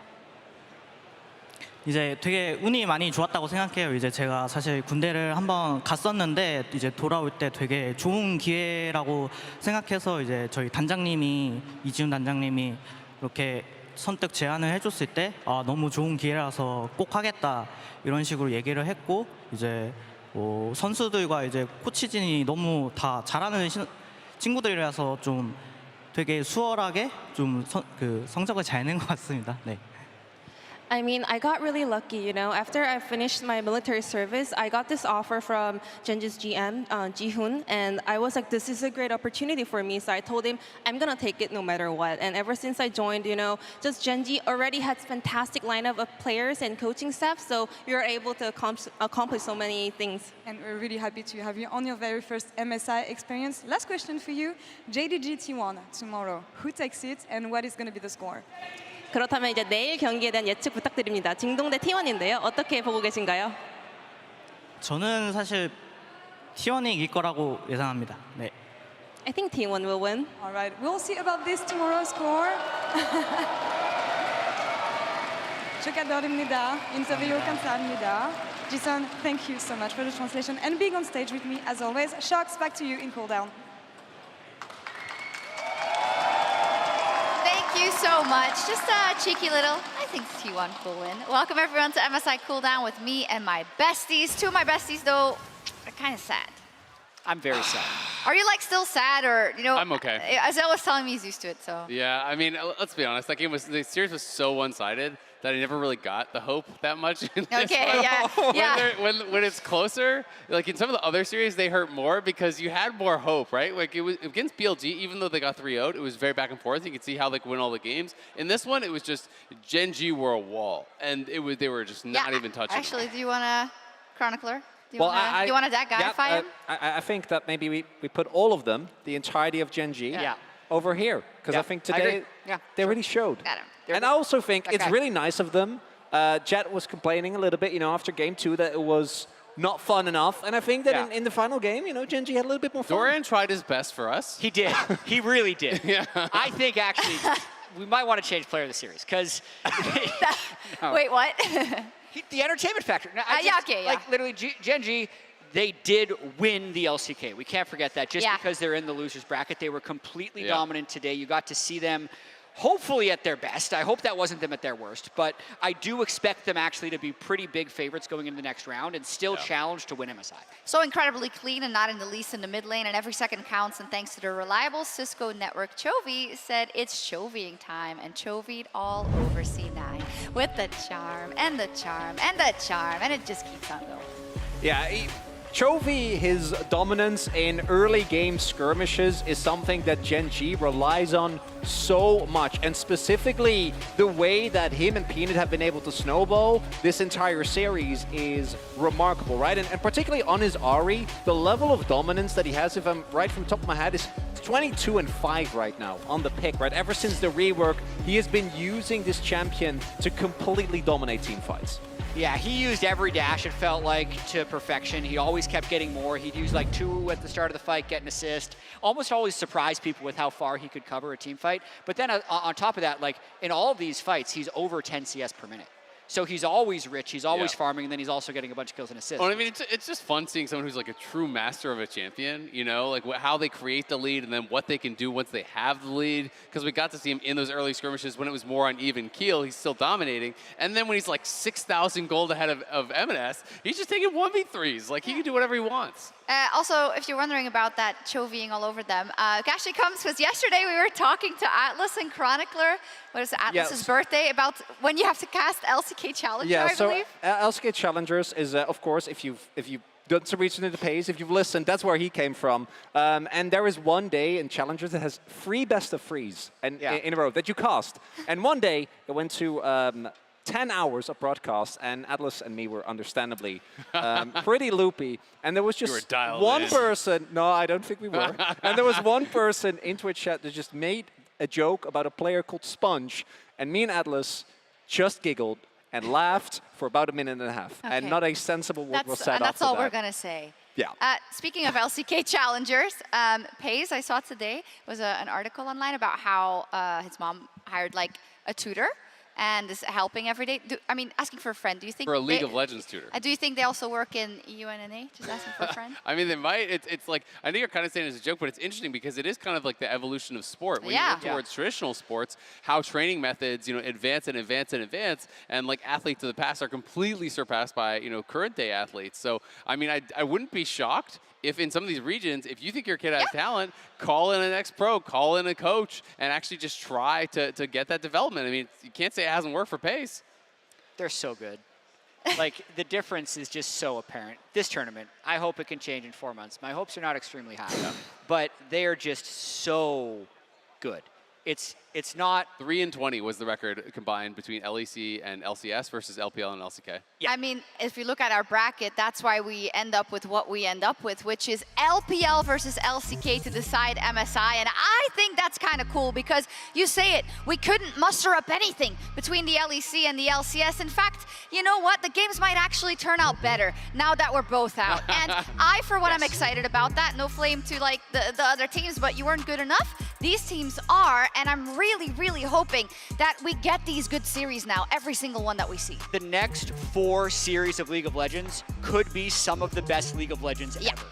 Just straight up. We've never had this level of international double elimination tournament happen. The last time you would say it happened would be like IPL 5 in 2012. Oh God, no, and don't bring it up. that was totally different. That was totally different. It didn't have this level of skill, of coaching, of history, of star power. It is actually going to be epic. I mean, I think it's going to be so much fun. I'm maybe a little bit more doomer. I think it's going to be 3 of the next 4 because I think Gen G are going to clap BLG. Could be. But I do think that, you know, the top 3 teams to me are clearly JDG, T1, and Gen G. I felt that coming in. And I think any permutation of those teams in a best of 5 is going to be incredible to watch. Should be. And tomorrow we get such a good one. T1 versus JDG. Also 30 minutes MSI countdown starting at 12:30 local time, Chronicler, because we need to take some time to preview that one. Really, dude, there is so much going into that series that I think coming in, right, not just looking at the individual performances of the players and what we've seen this tournament, but also the amount of storyline, right? It's a rematch of last year's World Semifinals with a very different lineup for JDG. JDG have looked like one of, if not the best team fighting team that we've seen, particularly around 369 and Kanavi and Knight in the way they play around Ruler. And obviously, Ruler was also the one who beat T1 last LCK summer and kind of denied them the win that many, I felt, were expecting. Yeah, and also for kids these days that have short attention spans, even though it's going to be incredibly high action League of Legends, if they spawn onto the map, you can set a timer for 20 minutes. And if you tune in at 20 minutes, you will see a T1 Baron fight. Every single game. So just don't worry about it. There's multiple different ways you can watch. It's something to look forward for. But yeah, we're going to sign off for today and get ready for that banger tomorrow. So see you all tomorrow. Get ready. It's going to be one for the ages, we hope. T1 versus JDG, 30-minute pre-show starting at 12:30 local time. You do not want to miss it. Bye. Don't be too sad. We still love you.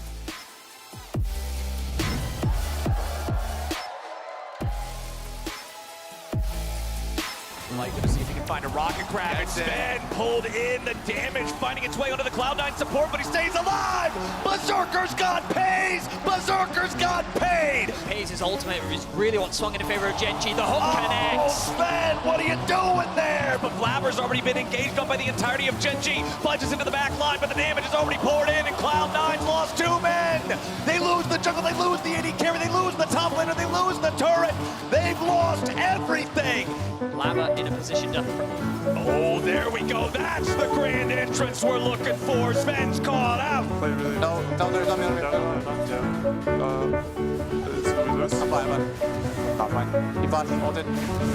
Chovy takes the kill. Gen.G's at 3-0, make it 4. And Gen.G are making game 2 even faster than the first time around. For C9 to do anything in neutral territory, especially when your jungler's already dead. Chovy goes in and they find the kill with the help of Peanut, and they're gonna make it 2 immediately. Doran, you need to be careful.